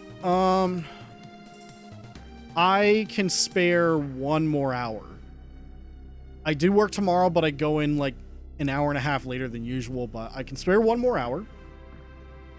Do I have PS3 and 360 Rocket Knight? I might have gotten the 360 version on sale. I think. I'd have to check my Xbox account. Or I have it on PC. Because I believe it's on Steam also. And I just remember Classic Game Room reviewing Rocket Knight for the Xbox 360 and PlayStation 3. Also, the big fan of Truxton.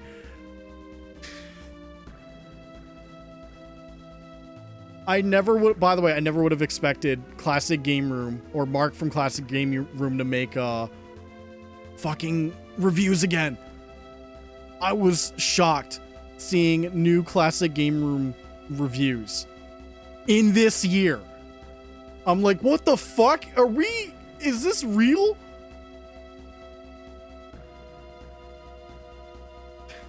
What a time to be alive. Classic Game Room's back. Okay, so I have an hour left to be safe because I would have to, make lunch, go shower before bed and all that stuff for work. What would you like to talk about? I mean, my options are very limited. I feel like the only option we can do is Game Boy. What's my smallest collection? Oh, we did it. That was it. The Famicom was the smallest with 3 games, and we did it. So Game Boy is the safest bet. And here's the thing. My DS collection was like maybe small, and we filled out a lot of time with just that. Oh, right, the Vita is also the smallest collection right now. I'm going to throw in the Vita real quick. No, I'm going to save that for next time or another time. I'd rather lump Vita in with the PSP. So I think Game Boy and Game Boy Advance we could just do all at once. I think that's great.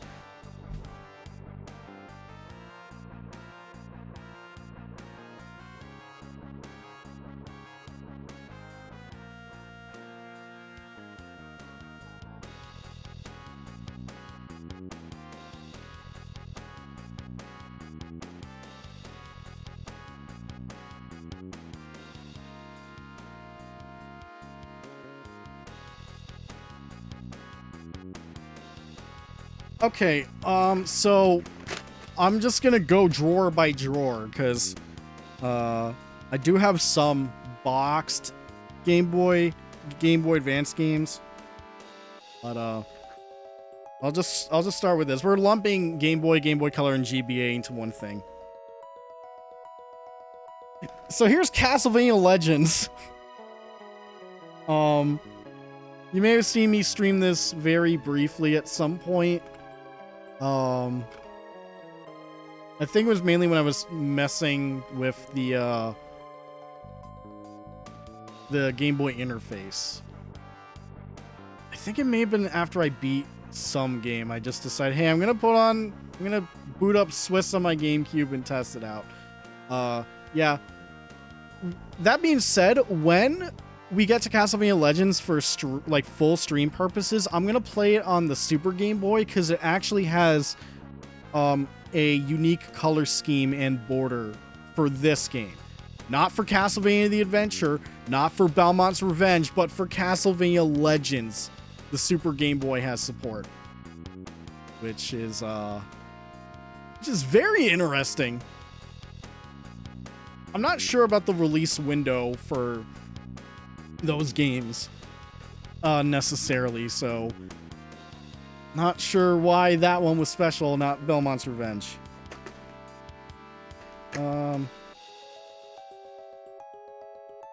Hey, check it out. Castlevania the Adventure. You already know how I felt about that game. It's one of those things where it's like I didn't fully hate it, but I don't like it. Unless you guys donate. If you guys donate money, I'll beat this game without the anniversary collection. And I'll do it on real hardware until I win. And then maybe I'll get another DM on Twitch talking about being the best Castlevania Adventure player.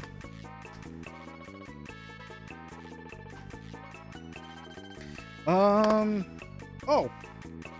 This is for SCR. Final Fantasy Adventure.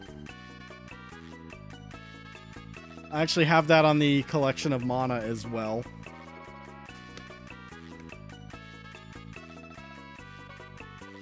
I will say for a lot of Game Boy games, it's going to be a little, like, because of its simple nature, it's going to, just like NES, I'm like, am I really going to stick with a lot of these games other than, like, playing 15 minutes? I don't know. It's just, oh, it's neat to have. Especially since I, like Secret of Mana, and this is, what came before it. It's all good. I got this separately a long time ago, but this is the Metroid 2 instruction book. I know I have it in here. Oh yeah, here it is. There it is. Metroid 2 Return to Samus. I don't remember if it was Anime North or Kineticon. One of those two cons, I remember. I looked at this game one year, held off on it, and then when I wanted to get it, it was gone. And then I saw it again a following year, asked how much, they told me the price, I'm like, I'm buying it! Like, I wasn't gonna risk it this time. I did beat this version of the game, but not on cartridge. I have this game on the 3DS Virtual Console. I played and beat it there, and I did that before, I'm pretty sure I did that before they even announced, the 3DS remake. So that was definitely interesting to play through. And, I can't remember if it was one I got, like, I think a lot of the times early on I got lost in this game. Even though it's actually not as hard to get lost in compared to Metroid 1, where without a map you're gonna get fucking lost in Metroid 1. Yeah. I have respect for Metroid 2. I'll just say that much. Oh look, another Tetris game.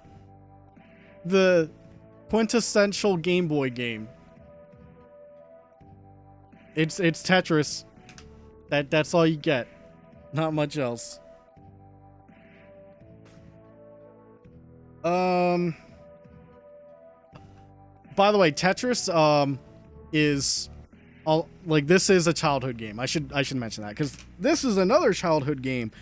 It's called Dexterity. It's from SNK. It is another puzzle game where you, like, flip tiles on the ground to, like, defeat enemies. And I can't remember if the goal in this off the top of my head was to kill all enemies or fill the entire screen. At some point, I got a little addicted to this as a kid. But looking back on it now, it's like, yeah, there's not much to it. It's very straightforward for a Game Boy puzzle game. I believe this is another childhood game. Animaniacs on Game Boy. I don't know if this is considered good, and I don't know if I like it. I remember not having a great time with this one, and also not fully understanding how the game works. I remember there being an enemy, or like this dog, or this lion looking thing, and I could not get past it.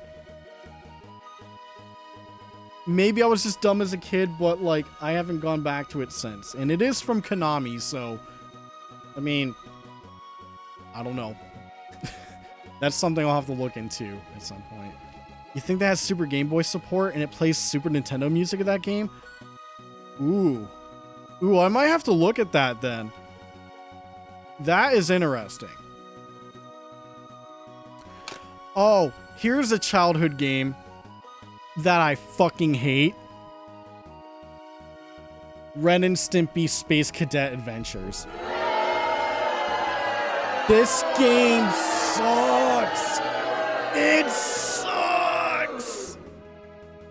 And you know what? You want to know what else fucking sucks? Constipation the video game, aka The Adventures of Rocky and Bullwinkle. Good old prehistoric stream material. And the worst part is, both of these are made from THQ. They follow the same fucking template. In essence, like, they may as well be the same fucking game.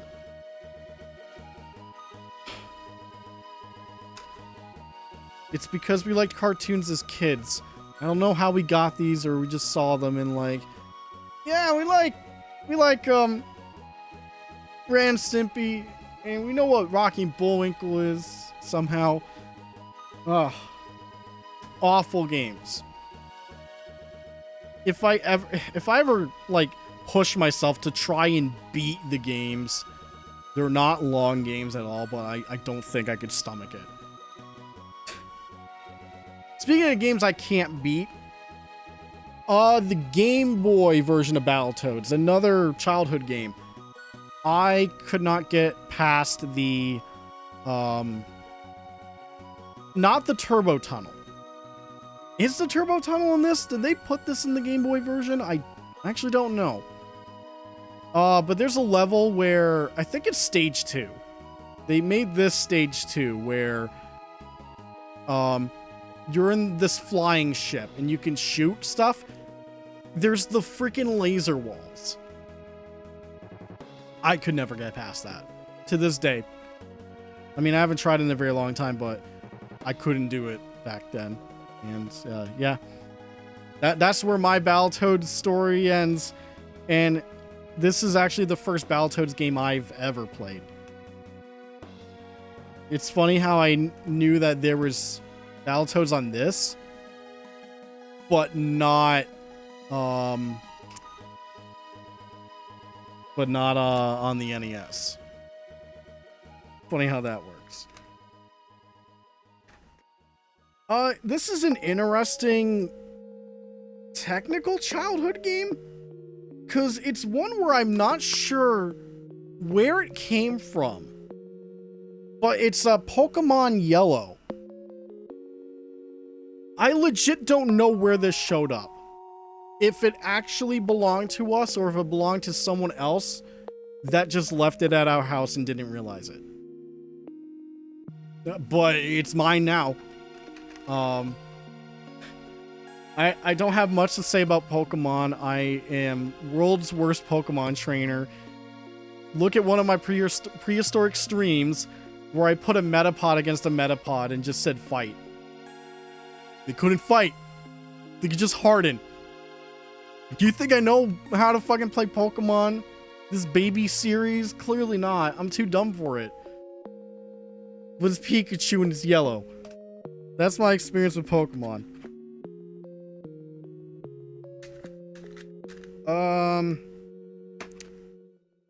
Oh.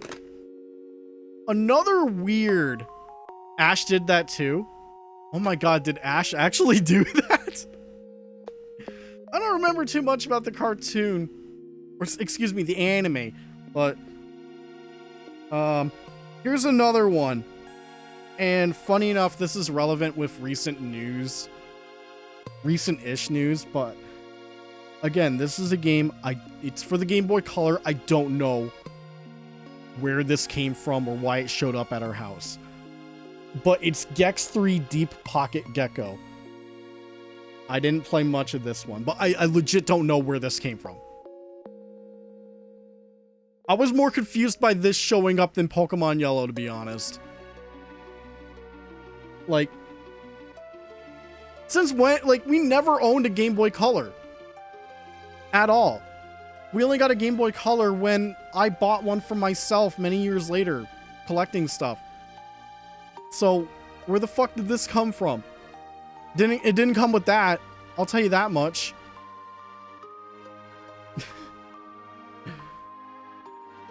Oh, 1998, huh?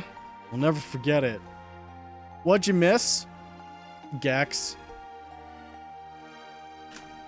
That's it. I think that is it for childhood games.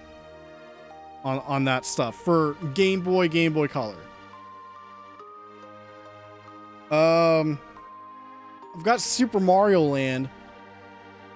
I can't remember if I got this at the same time as the Super Game Boy. But, I just realized I don't have Super Mario Land 2. I thought I did, but I don't. Shit. Well, Super Mario Land 1. I remember being weird, like when I tried playing this just for the hell of it, I was thrown off at how fast Mario plummets. Like, it was almost Simon Belmont falling speed. I'm just like, what the fuck? That feels weird. So I never got far or tried to get far in Mario Land. And I know it's not a long game either.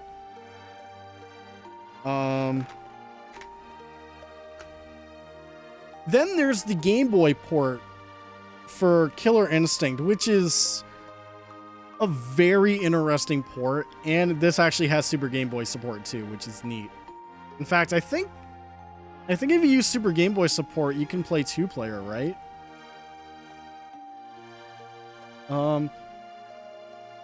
I will say, for what Rare did for this, I was kind of shocked at how mostly playable this was. I'm just like, wait, this feels playable for being very stripped down in many aspects, including buttons.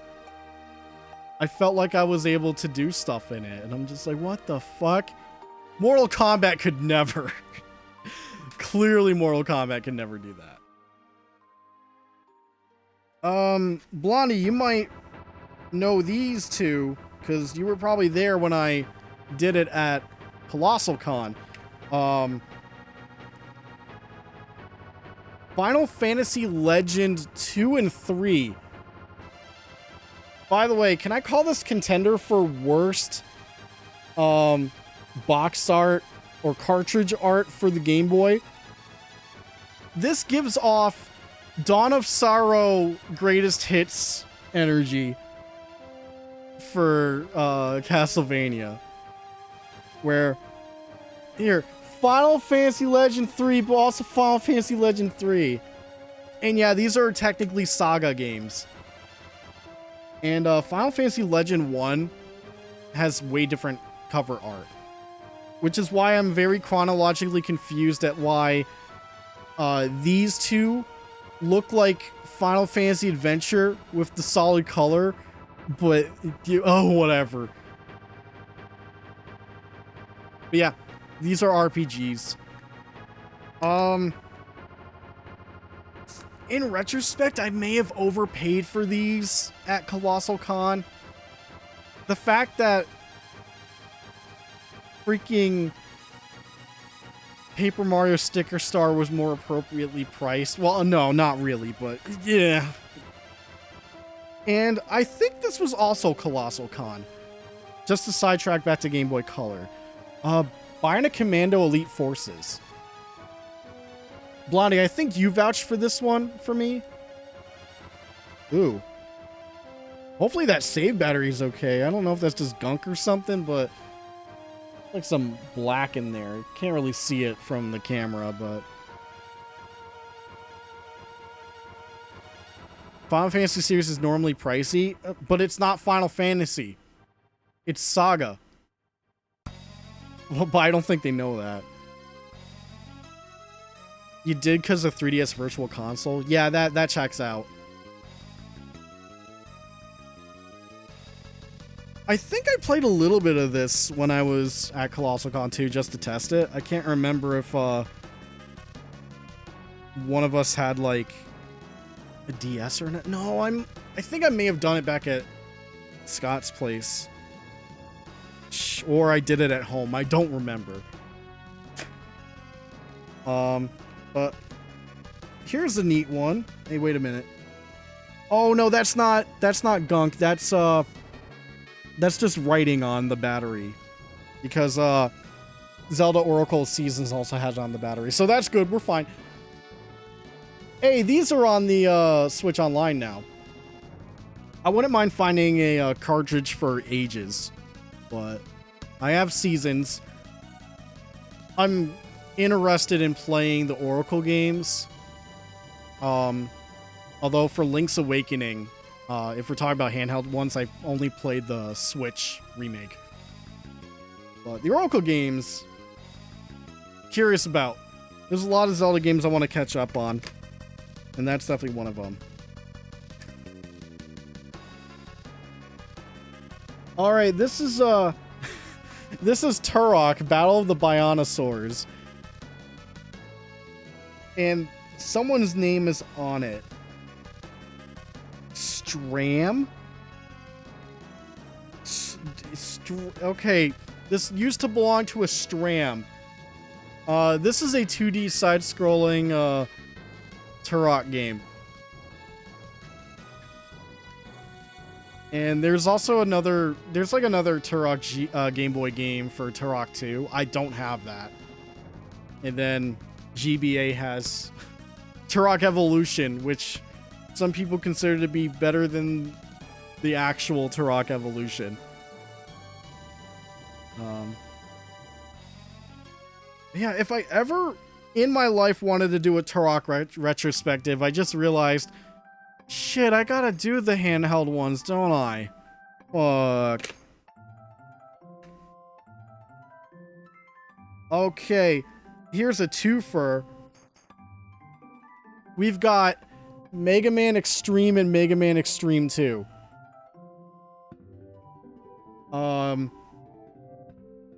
And I just realized, part of the label's fucked up on Extreme 2.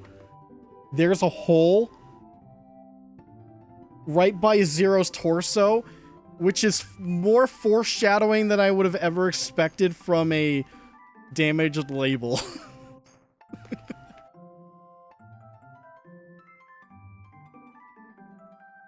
But yeah, in regards to Mega Man Extreme 1, this is like a Game Boy sort of remake of Mega Man X. Whereas Extreme 2 is, I think, more of its own thing. I think it is considered, I think Extreme 2 is considered to be the better one for a lot of reasons. I can't confirm that, though, but yeah, it's more Mega Man. Maybe I'll ask Zero about it one day or something. Maybe he'll know more. Okay, before we move on to some boxed Game Boy stuff. Oh, let me pull these guys back in since it's just all in a small little thing. Are you guys ready for a big ticket item?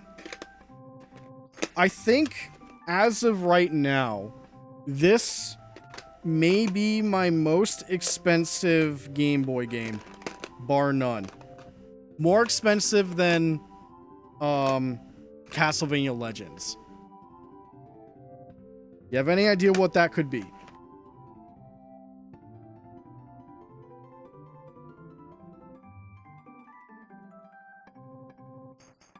What could be more expensive than this? Cartridge only.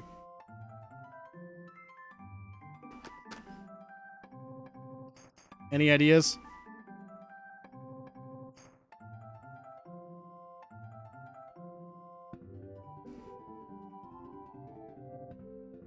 Kid Dralica?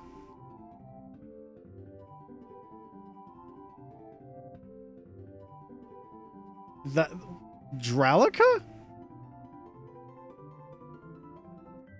Metal Gear Solid? No, I don't have Ghost Babel. Also, I'm fucking with you, Kane. It's Kid Dracula. Look at him right there.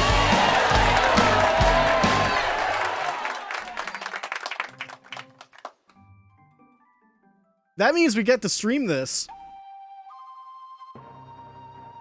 We get to do it. Not just the Famicom one that came with the collection.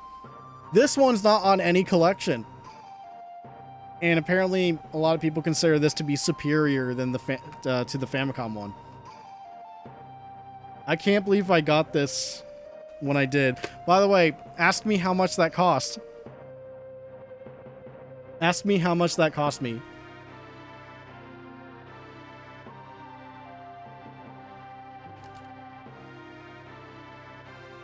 Or better yet, guess.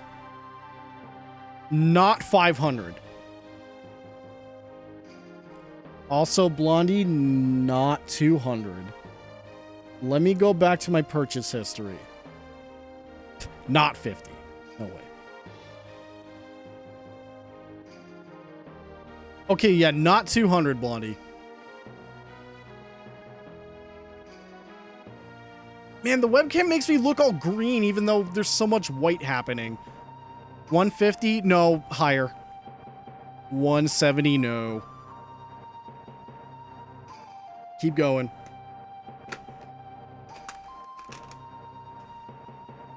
$250? No, lower.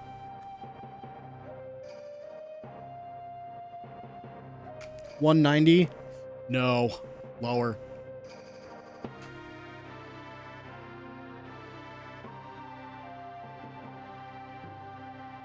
Come on, you got this. You're close. I'm gonna give it to Kane. He's the closest. With taxes and shipping and whatnot, it cost me about $184.51. This was a bid. I think this was a bid war. My winning bid was $167.50 US dollars. Which compared to a lot of listings decide to make it go higher than that. So I actually saved quite a bit of money. It was still expensive, but I cannot believe. And here's the funny thing. I'm looking at this right now. This listing that has a damaged label on the top. Kid Dracula, authentic and rare, DMG DF USA 1 variant. That's the variant I have, by the way. 480, please. Label's not great, but yeah, fuck you. Or how about this listing? Where, like, the label looks fine. The cartridge itself is like whatever, but you could just clean that shit. They're asking $249 for it, but there's a Comic City sticker price on it for $14.95. And I'm like,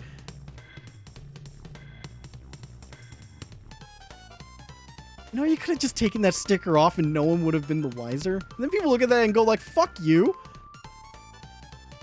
Fuck you. I'm seeing some listings that are expensive for just the manual, but I'm good. I'm good with just this.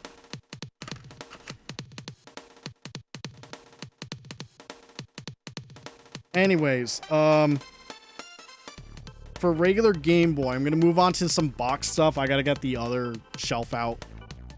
There's not much though, but here's a retro bit re-release for Avenging Spirit.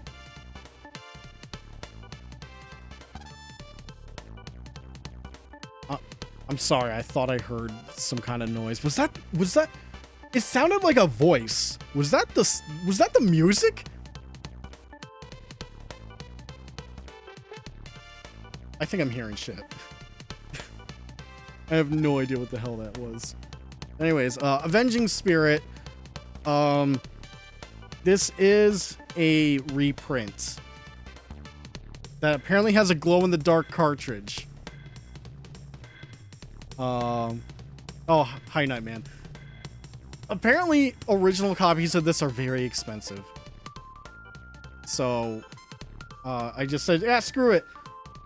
It is a platformer, but apparently it's also like considered to be like a hidden gem or like a very good one for use with Game Boy and GBA because it has Game Boy support. So yeah, haven't opened that one up yet. It's got a nice protective case for it too. All right, I'm gonna go put this back and then I'm gonna go get the rest of the box stuff real quick.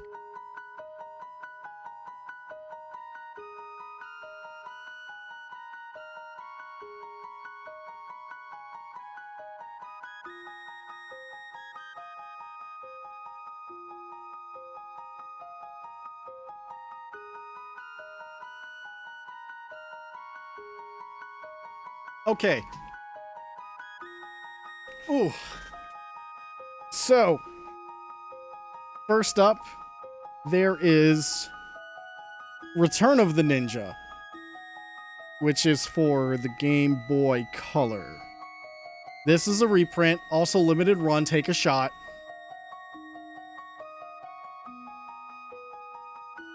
Let me go on eBay again real quick.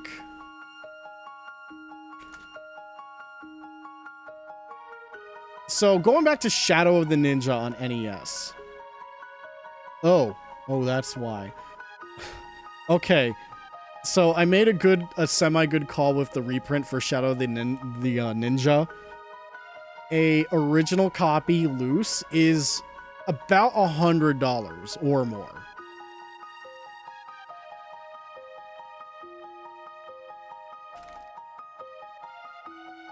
Return of the Ninja for Game Boy Color. Also expensive. I don't want to see how much Godzilla is. I don't have interest in Godzilla. Okay, so authentic cartridge only stuff. I'm seeing it go for like 100 or like 150 plus. But I'm also seeing the limited run stuff being posted on here. Oh, yeah, fuck you guys. But this one does not have two-player like the NES one because it's on the Game Boy. But you can play as a male or female ninja character. I don't know. I believe I also heard good things about this game in general.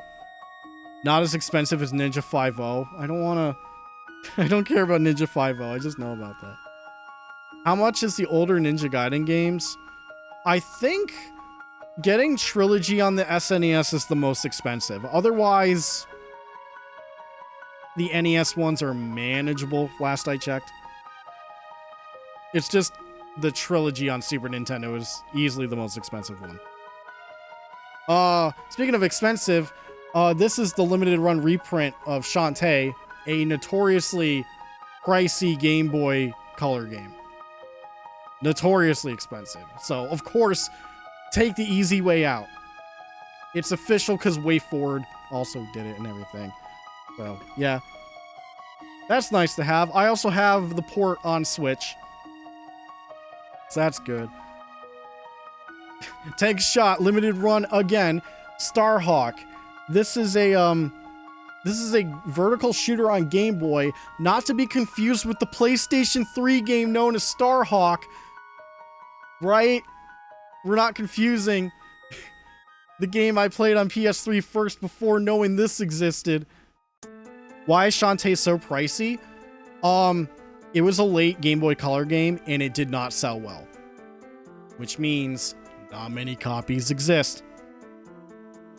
But it reviewed very well despite that. It's just one of those games like it sold bad despite it being a well-received Game Boy Color game. That's why it's like, oh, how many copies exist? Give me $1,000 so I can nut all over Shantae. People who do that are gross because Shantae's fucking underage too. Like, come on, bro, stop it. Get some help.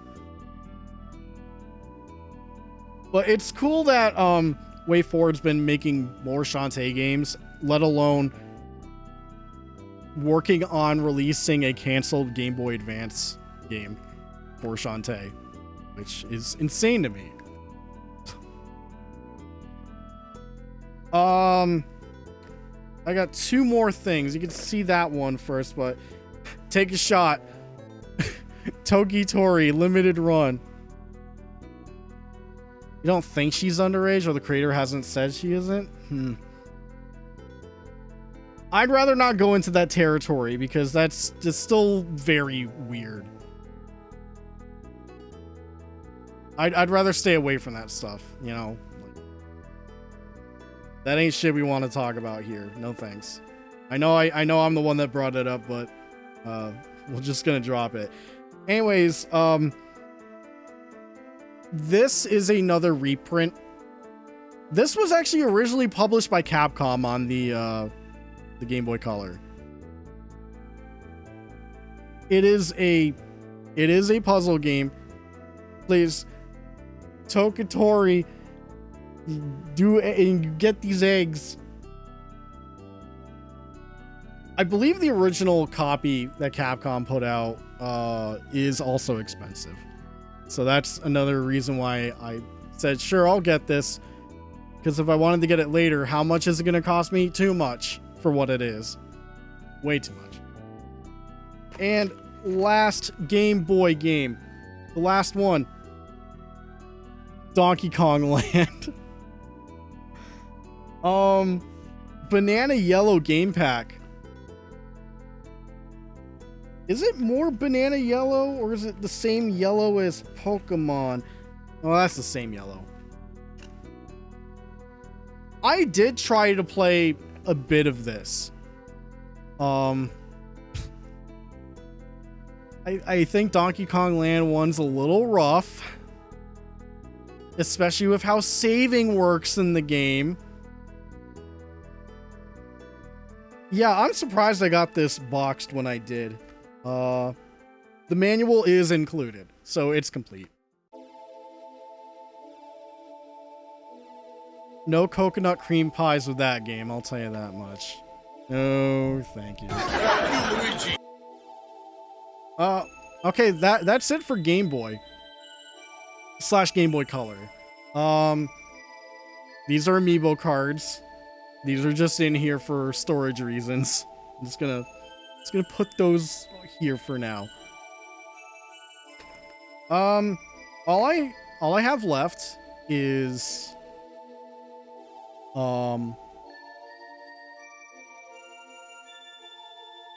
Game Boy Advance.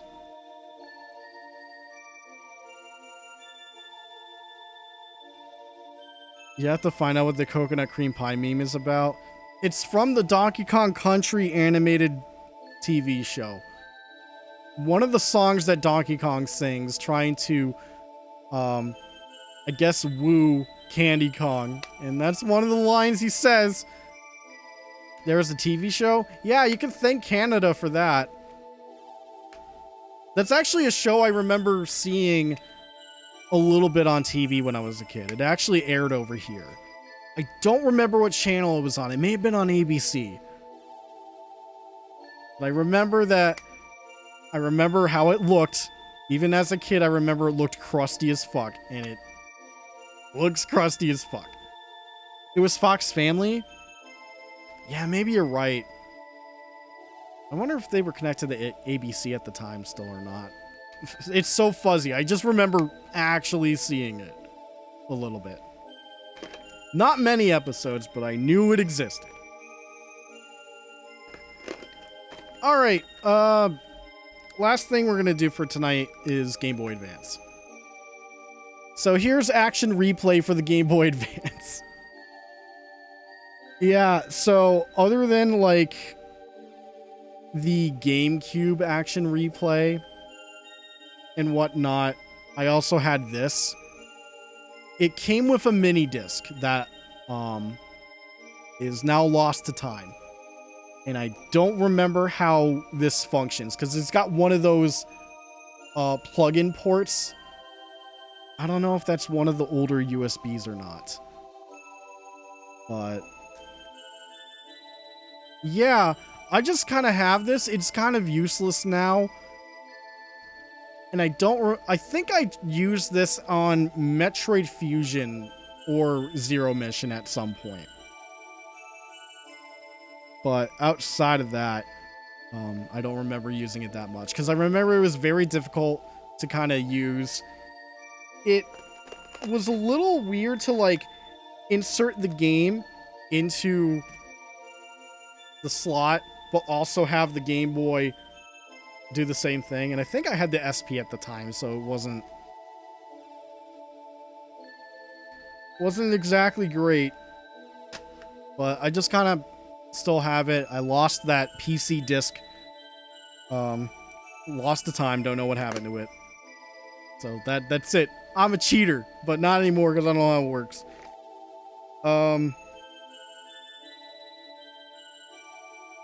Oh, there's Castlevania Aria of Sorrow, and I may as well show Circle of the Moon and Harmony of Dissonance. Specifically, sorry, mic bump.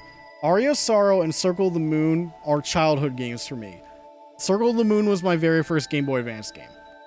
And I like telling the story, but ever since So, when I was a kid, I had to deal with, like, church and stuff. I had to have a Holy Communion and all that stuff. Stuff that none of us in our family do anymore. We don't go to church. We don't do any of that shit. But oh, Nightman. No, this is a custom mini box gaming box. This isn't official. This is just a custom one I ordered for a few of my games. Like, I still have this right here. This is Bloodlines on Genesis. It's just made to fit the size of the Genesis cartridge. Yeah, this is just a little thing. I unfortunately, with one exception, I got rid of all my boxes for the Game Boy Advance back then, and I still regret that. You have the double pack for Aria and Dissonance. I'm tempted to maybe grab that if I find it, but in my case, it's unnecessary. But anyways, because I did good with church and everything, I was allowed to get Game Boy Advance when it was new. And Castlevania was my game of choice. Yeah, what a great game for someone doing church. Vampires and demons. Harmony of Dissonance I experienced on a Game Boy Advance emulator, so I didn't get to play this when it was new. I missed out on it initially, but I beat all three.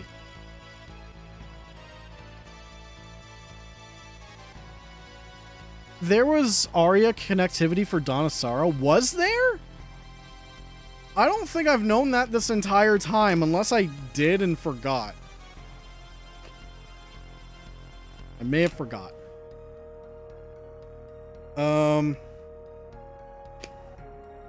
Let's see. Here's some more.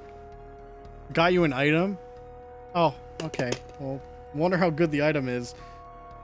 Anyways, 2 more childhood games. You know these ones. Metroid Fusion and Metroid Zero Mission. Metroid Fusion scared me as a kid. Thanks, SAX. But I beat both of them. Fantastic games. I streamed Fusion. Did not stream Zero Mission. Maybe someday I will. But Fusion, I think, was in anticipation for Dread. If I remember correctly. Yeah. It was nice streaming Fusion through like the Game Boy player. But if I had known about the Game Boy interface at the time, I probably would have streamed it via that, and it would have looked less blurry. Okay. Get ready for a double dose of Blondie gifts. We got 2 Ed and Eddie games. The Misadventures and Jawbreakers. Thanks, Blondie. I've got nothing to say other than dork. Thanks, dork. Oh boy. Here's a childhood game that for a very long time I quit and gave up on.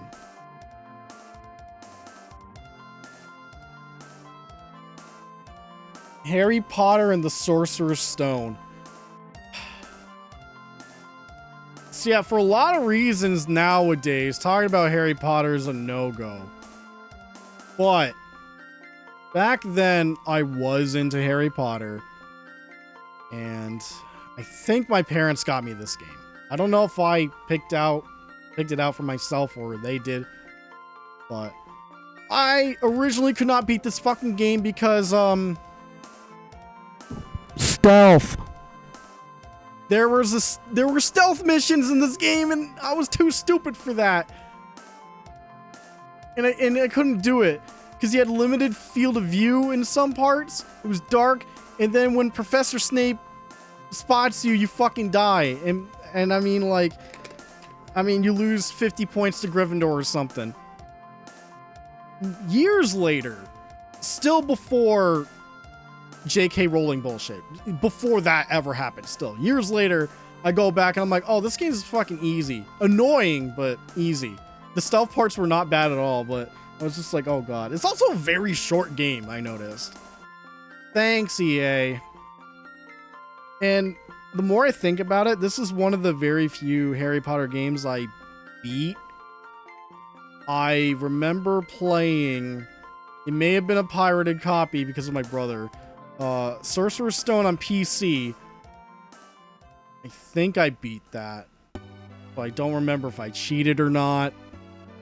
I rented, I think it was Chamber of Secrets on GameCube. I don't know if I cheated through that, but I think I got to the end. Don't remember if I beat it. But those are rentals, so that's irrelevant. But here you go. Oh, more childhood games. With GBA, there's actually quite a few childhood games, which is very neat. Super Mario Advance. This one's always weird to me because this is Mario Brothers 2, but they also put voiceover in it. So then you got Birdo going, "This is as far as you go," and I'm like, I always found it so weird. But it was also Mario 2, so I don't think I connected with it as well. And to be quite honest, I think my brother actually played Mario Advance more than I did. I don't know if the save files on here reflect that or not, or if the save files are even still on there. However, WarioWare, I dug this game. I love WarioWare. This was great. That was the first Mario 2 you played? Yeah, now that I think about it, we had it on NES, but this was actually the first time I played Mario 2 myself. So I have no idea where half Mario Brothers 2 ripped label came from, but Big Fuck Victory. That's the GameCube one, Scott. Big Fuck Victory doesn't work on on the Game Boy. That's the GameCube one. It's different. But I had a big fuck victory with this game because I loved it. And I was still playing this around the time, you know, because the Game Boy Advance did not have a backlit screen, so there were times where I had to play it outside in the sunlight, and I still had trouble seeing it. Obviously, Circle of the Moon was like the big, I can't see shit in this view with the Game Boy Advance, but I also had trouble with that with WarioWare also.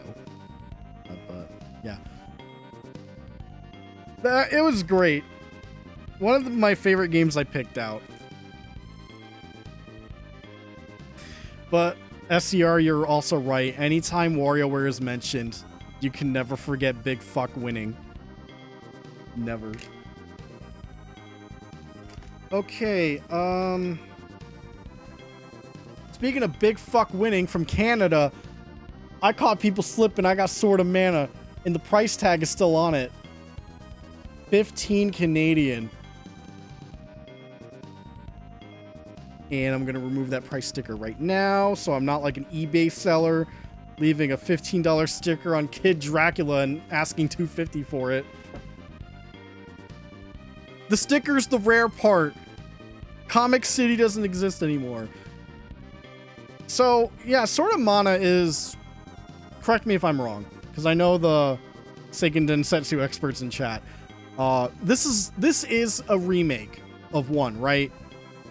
I only asked that because there's Adventures of Mana on the Vita, which is also a remake. Oh, you got the other copy? There were 2 copies? That I don't remember. But when we first saw it, that was a caught slipping moment. Do I own any of the Pokemon games on GBA? I'll tell you right now, no. Because when I was talking about Game Boy games, I don't know where Pokemon Yellow came from. So what makes you think we know if we had other Pokemon stuff? I was the only one with the GBA in the household, so I did not have interest. So I skipped out on it.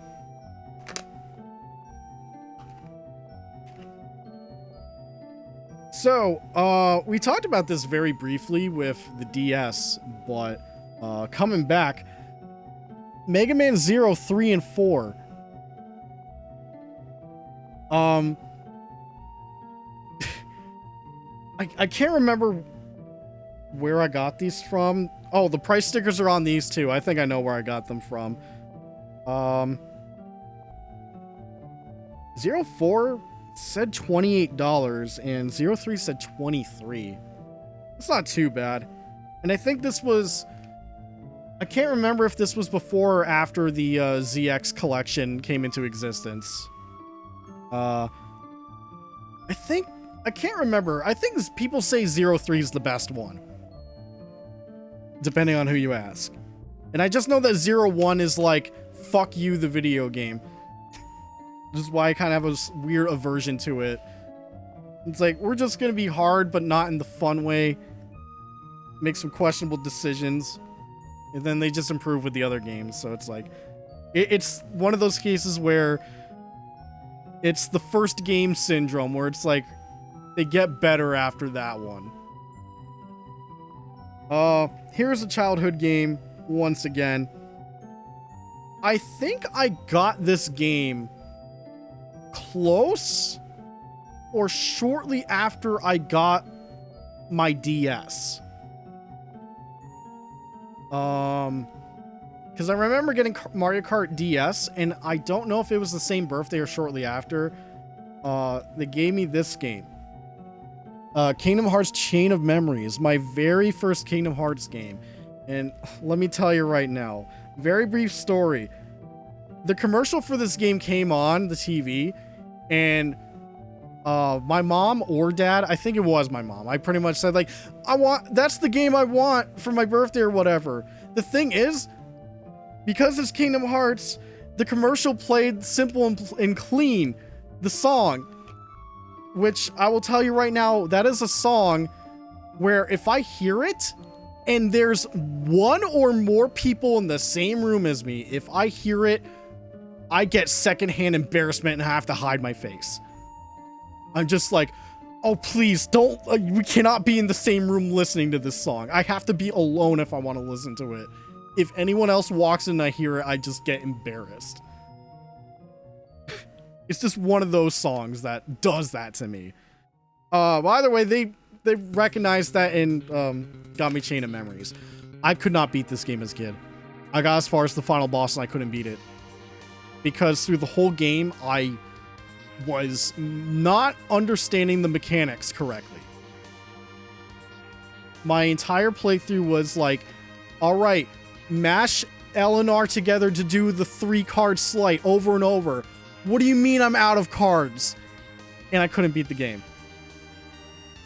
Years later, I realized, oh my god, you could just break this game mechanically and it became so much easier. And then there was a whole other fucking playthrough with Riku. I'm not sure how I feel about this game. I prefer the other ones for a lot of reasons, but looking back, I am impressed as fuck with the pixel art in this game. Like, if you look at Chain of Memories on GBA compared to the PS2, it's impressive at what shit Square Enix pulled off on the Game Boy Advance. Like, it looks really nice. But at the same time, there's a lot of randomly generated rooms and stuff to kind of compensate for, like, that. The environments are just like whatever, sort of copy and pasted. But character pixel art, all that stuff. They snuck in a fucking they snuck in FMVs on this. That's how impressive it is for a from a technical standpoint. So I'm a fan of Kingdom Hearts. Quote unquote, I've played majority of the games. I have the 2 DS games that I have not played through. But that's it. Okay, where are we now? Gunstar Superheroes.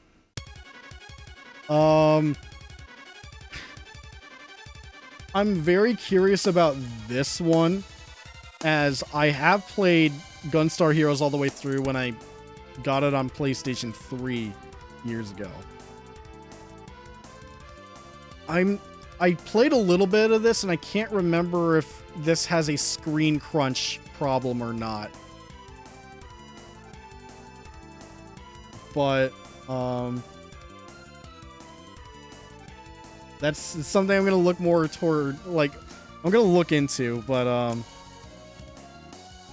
remember testing this out on one of my handhelds, and I don't know if something's up with the colors or not, or if that was something they had to compensate for, you know, the whole backlight thing. Because I know there were a few games that had to do that, like, you know, harmony, dissonance with the whole bright ass colors and shit. But yeah, you guys want to play Doom 2?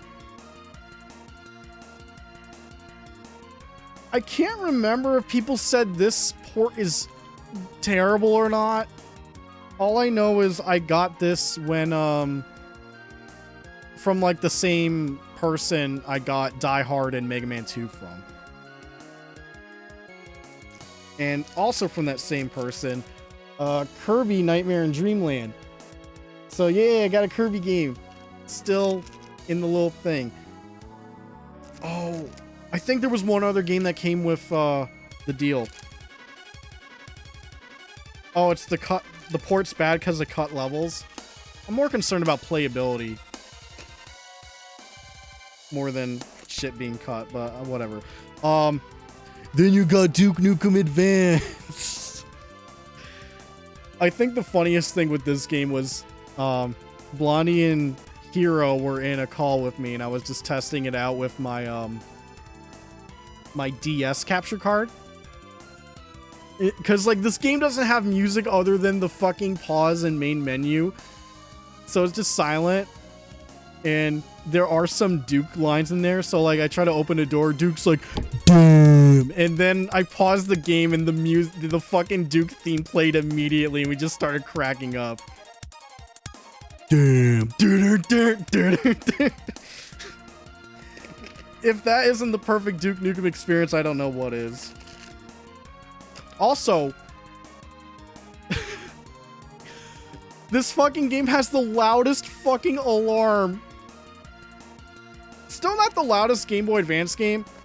I still think the Omega Metroid is the loudest ear-piercing shit you could hear on Game Boy Advance.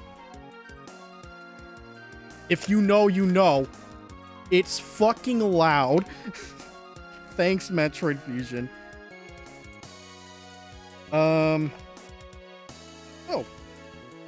Okay, we got Mario Kart Super Circuit. I played this on Nintendo Switch Online with Blondie. And I actually first played this via emulator.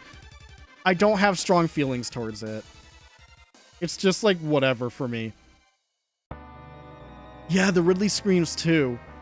There's like a lot of screams in Metroid Fusion. There's Saris, there's Ridley, Omega Metroid, all that stuff.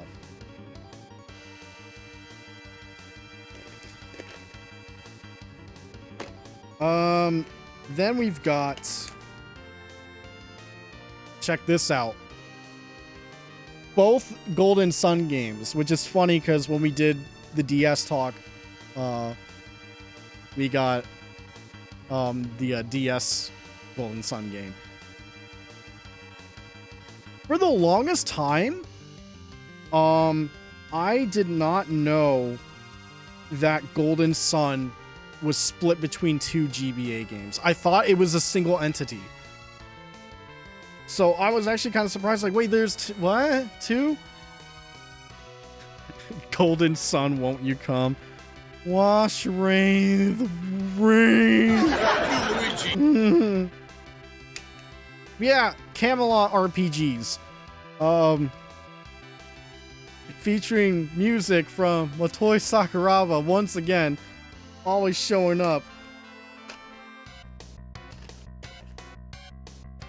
Oh, here's a genuine thank you, Blondie. Genuine. F-Zero GP Legend. And then we found out the names of the files on the previous owner of this copy.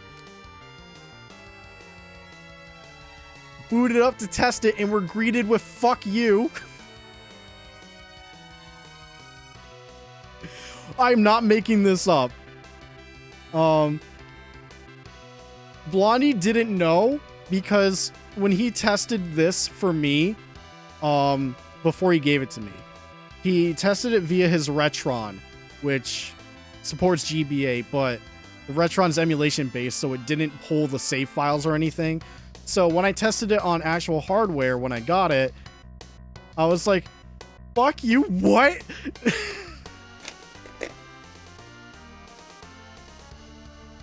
But from what little I played, I have more, there's like more appeal or interest for me for GP Legend compared to F-Zero Maximum Velocity. I first experienced this on emulator once again. I don't feel strong about this one. Something about this Maximum Velocity feels off to me. I might go as far as to say this might be my least favorite F-Zero based on what I played. Maybe I didn't give it a fair chance, but I'm like, I don't know. It's not doing it for me. Maybe X and GX spoiled me big time, and I think they did. But I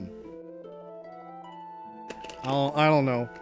Maybe I'll give it a fair chance at some point, but it's just, yeah. Then, disclaimer, this is a reproduction cart. F-Zero Climax. This came after GP Legend. And we never got it because it is pretty similar to GP Legend. There's some improvements and stuff, but like, I wouldn't go as far as to say it's the same game, but it's pretty similar. Like racers and stuff, although there's new tracks and some new mechanics. I just wanted this. This is for me, because this is the last F-Zero game ever made. We're never getting another one. Mark my words. There will not be a Nintendo Direct. There will not be a GX remaster. There will never be F-Zero ever again. I swear to God, if we come back to the stream and they announce one of those things at the Direct, I'm gonna go on streaming hiatus for an entire year. Oh, good use of a Proton John emote, Blondie. Good job.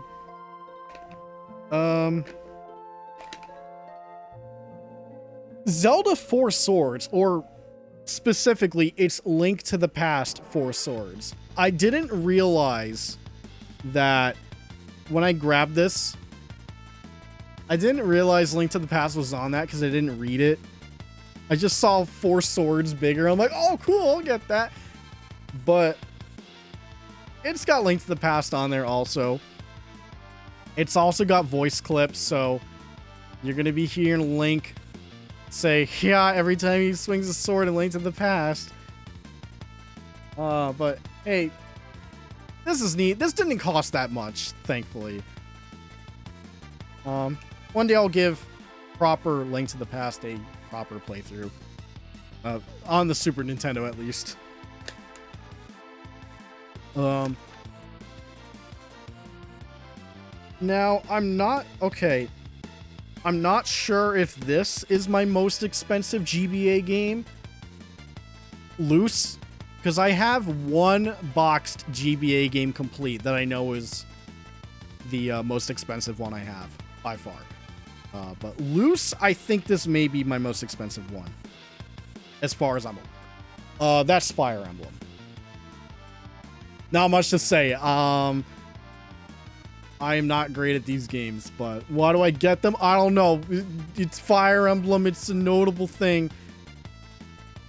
Maybe I won't be pussy one day. I don't know. Maybe my brain will handle strategy one day in my life. At some point. Oh, shit, chat. I think I found the last childhood game for Game Boy Advance. This is Samurai Jack Amulet of Time. This is technically a Metroidvania from what I can gather and what I played.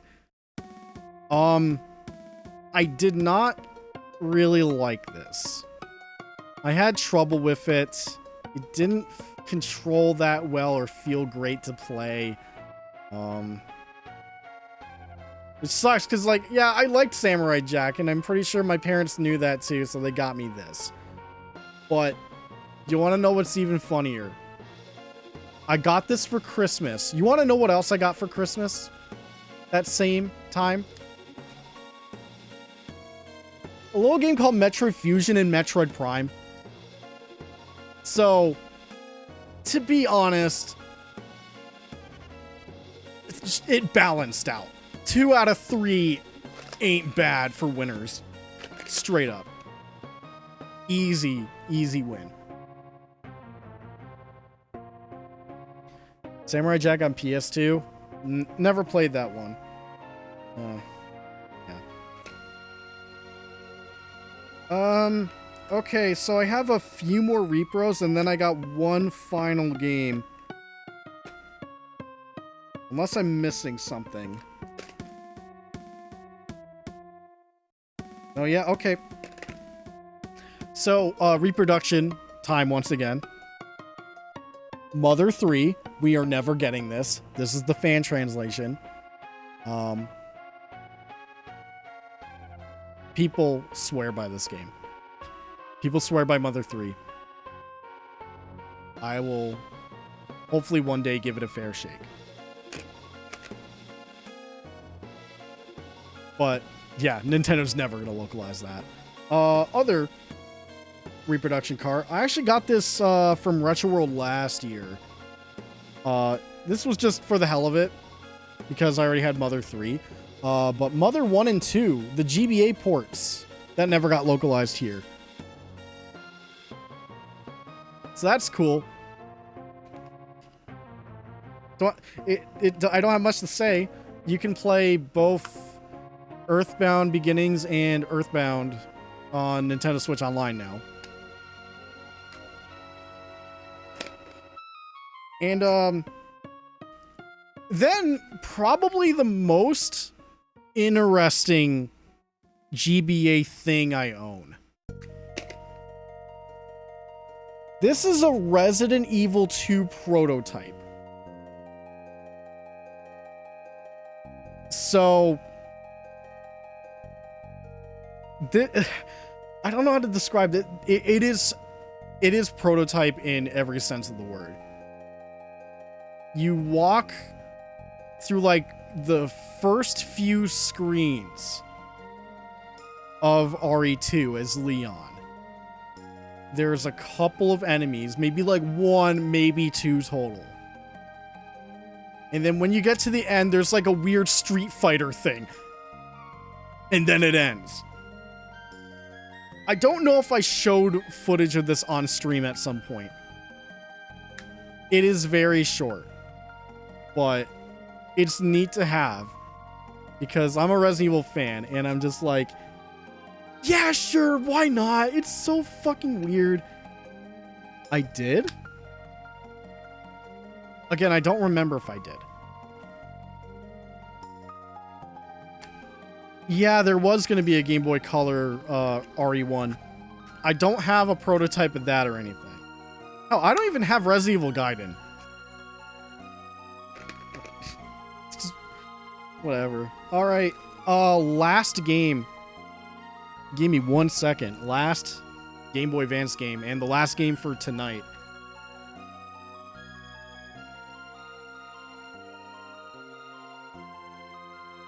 That is WarioWare Twisted.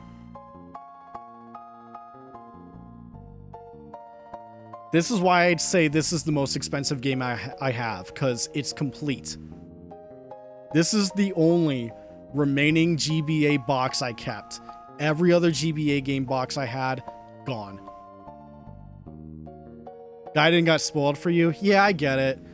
But at the same time, anytime I looked at Gaiden, I'm just like, oh, this game doesn't seem very good anyways. But, in my humble opinion, I think Twisted was my all-time favorite WarioWare game. I was addicted to this even more than the original WarioWare. And correct me if I'm wrong, did this... Okay, this was 2004, 2005. Did this come out after the DS one? Because I feel like that was the release order. Right? They did WarioWare, and then I guess Mega Party Games, and then Touched, and then Twisted, right? Or am I misremembering? Because I didn't have a DS at the time, and I'm pretty sure DS was out by the time this was out. But, yeah, love Twisted. I love it. It's too bad this might be one of those games I can't stream. Because of, you know... Well, actually, that's not true. I can stream this. I have the DS capture card. That's gonna be better than holding a fucking GameCube. Oh, baby, I did not think of that. Big brain investment, baby.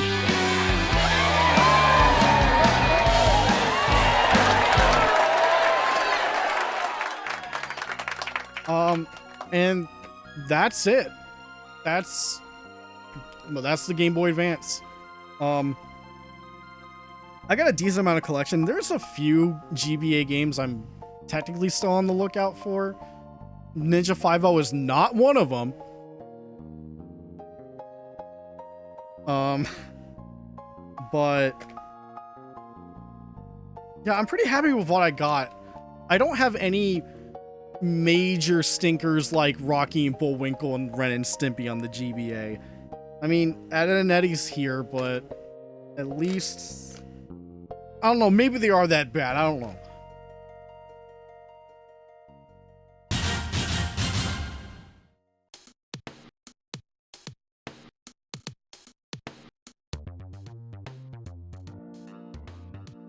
Oh, I just missed that. Tiger, thanks for the 27 months. Oh, it's no Mr. Pants. Keep an eye out for Moon. Are you talking about the shooter? I have the 3DS version that came out in the eShop. That's an alternative I have. Well, I'm good for now.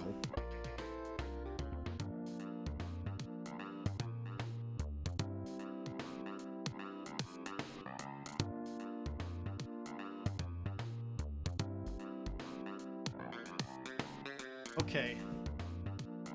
So that may be it for games, but I want to do a quick check before I gotta go for stuff. It depends on where I stored it all. Okay, I'm seeing if I had any games inside some of the stuff, like just real quick.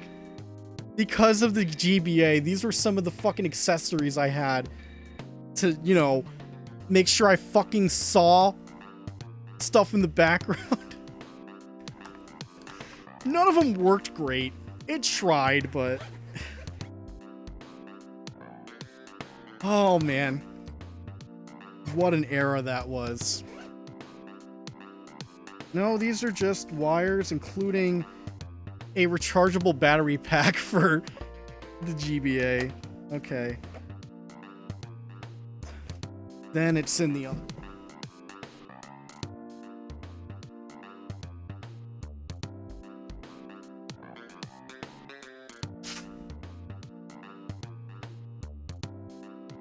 You and Zero were talking about the worm lights. Well, hey, it matched with my GBA. Yes, I have a pink one. The only one I have. Other than the SP, but... Yeah, too bad the hinge is a little broken, but... This GBA served me well. No regrets. Still works. It's just a little finicky. Okay. So while I did not preserve the boxes, I was somehow smart enough to preserve the instruction books. So I still have Zero Mission. I still have Fusion.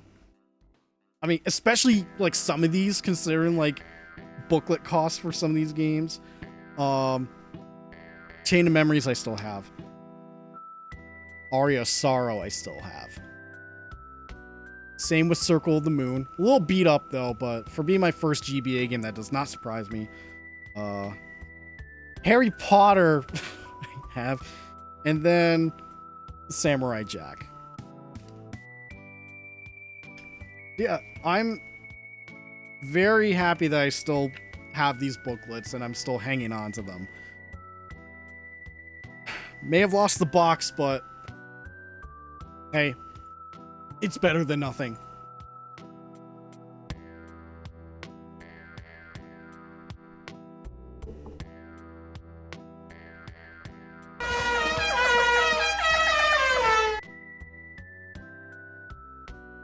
You knock it off right now, soundboard. You knock it off. Okay, so yeah, we got through a lot more this time. Because it's past 11. I gotta get ready to go. What do you think? Out of everything I showed, what did you think? I'm pretty sure I did not miss anything. Because I know there are times where, like, there may be some games I don't, like, where I stowed them in a place where I don't know where they are, or if they're just, It was the games. Yeah, sorry, Tiger.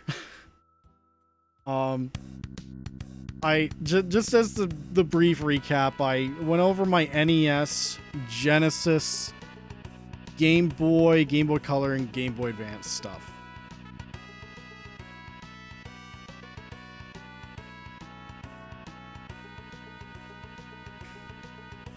Oh yeah, there was Rocket Knight. You missed that. You missed a couple of Castlevanias, including Legends, the non-canon Koji Igarashi Hates Woman game, because he said, no, that ain't canon no more. No women Belmont allowed.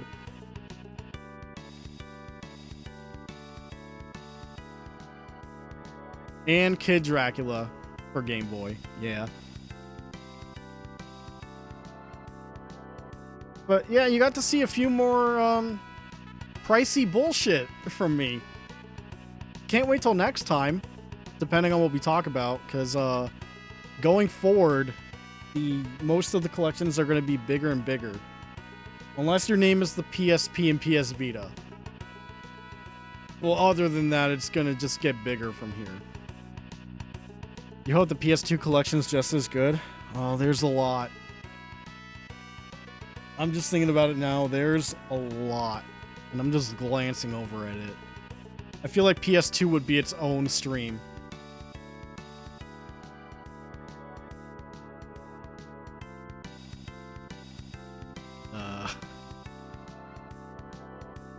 But PS3? I'm thinking about just looking at it. I'm thinking about it. Maybe close to the same amount. Maybe. I cannot give an accurate count right now.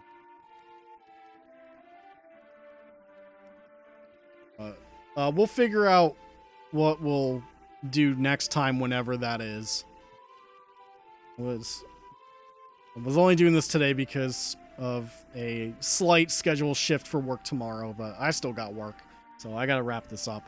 But yeah, thanks for watching me ramble for 3.5 hours about Videos Game again. I like talking about Videos Game for both good and bad reasons. I promise it's not a flex. None of this is like, whoa, look what I got. I mean, sometimes it is, but that's just for funsies. It's just more like, what I own, I got a few things to say about it. Sometimes I don't, which, in the case of Genesis and NES, those are consoles I'm more or less experienced with. Even Game Boy. GBA I'm more familiar with, as I grew up with that more than the Game Boy, even though we still had that growing up. But I'll figure out when we'll do more of this next time. Just know that this Friday we're gonna play more Final Fantasy 16, and then we're gonna do more Final Fantasy 16 on Sunday as well. I'm still not prepared for Stranger of Paradise stuff. There's still a lot of work grinding wise before we're ever going to touch that game again, like I mentioned before. But next few streams, we're going to be doing more Final Fantasy 16, so hope to see you guys then. But yeah, that's it. Thanks for watching. You guys have a good night. Stay safe, wash your hands, stay hydrated. I need to drink water. I gotta put all my bullshit back where they belong. I gotta go get lunch ready for work tomorrow. I gotta shower for tomorrow. All that fun stuff. Adulting. Hopefully I'll see some of you guys Friday for Final Fantasy 16. Let me stop the music playlist I haven't been hearing this whole time because of the air conditioning, but take care, bye.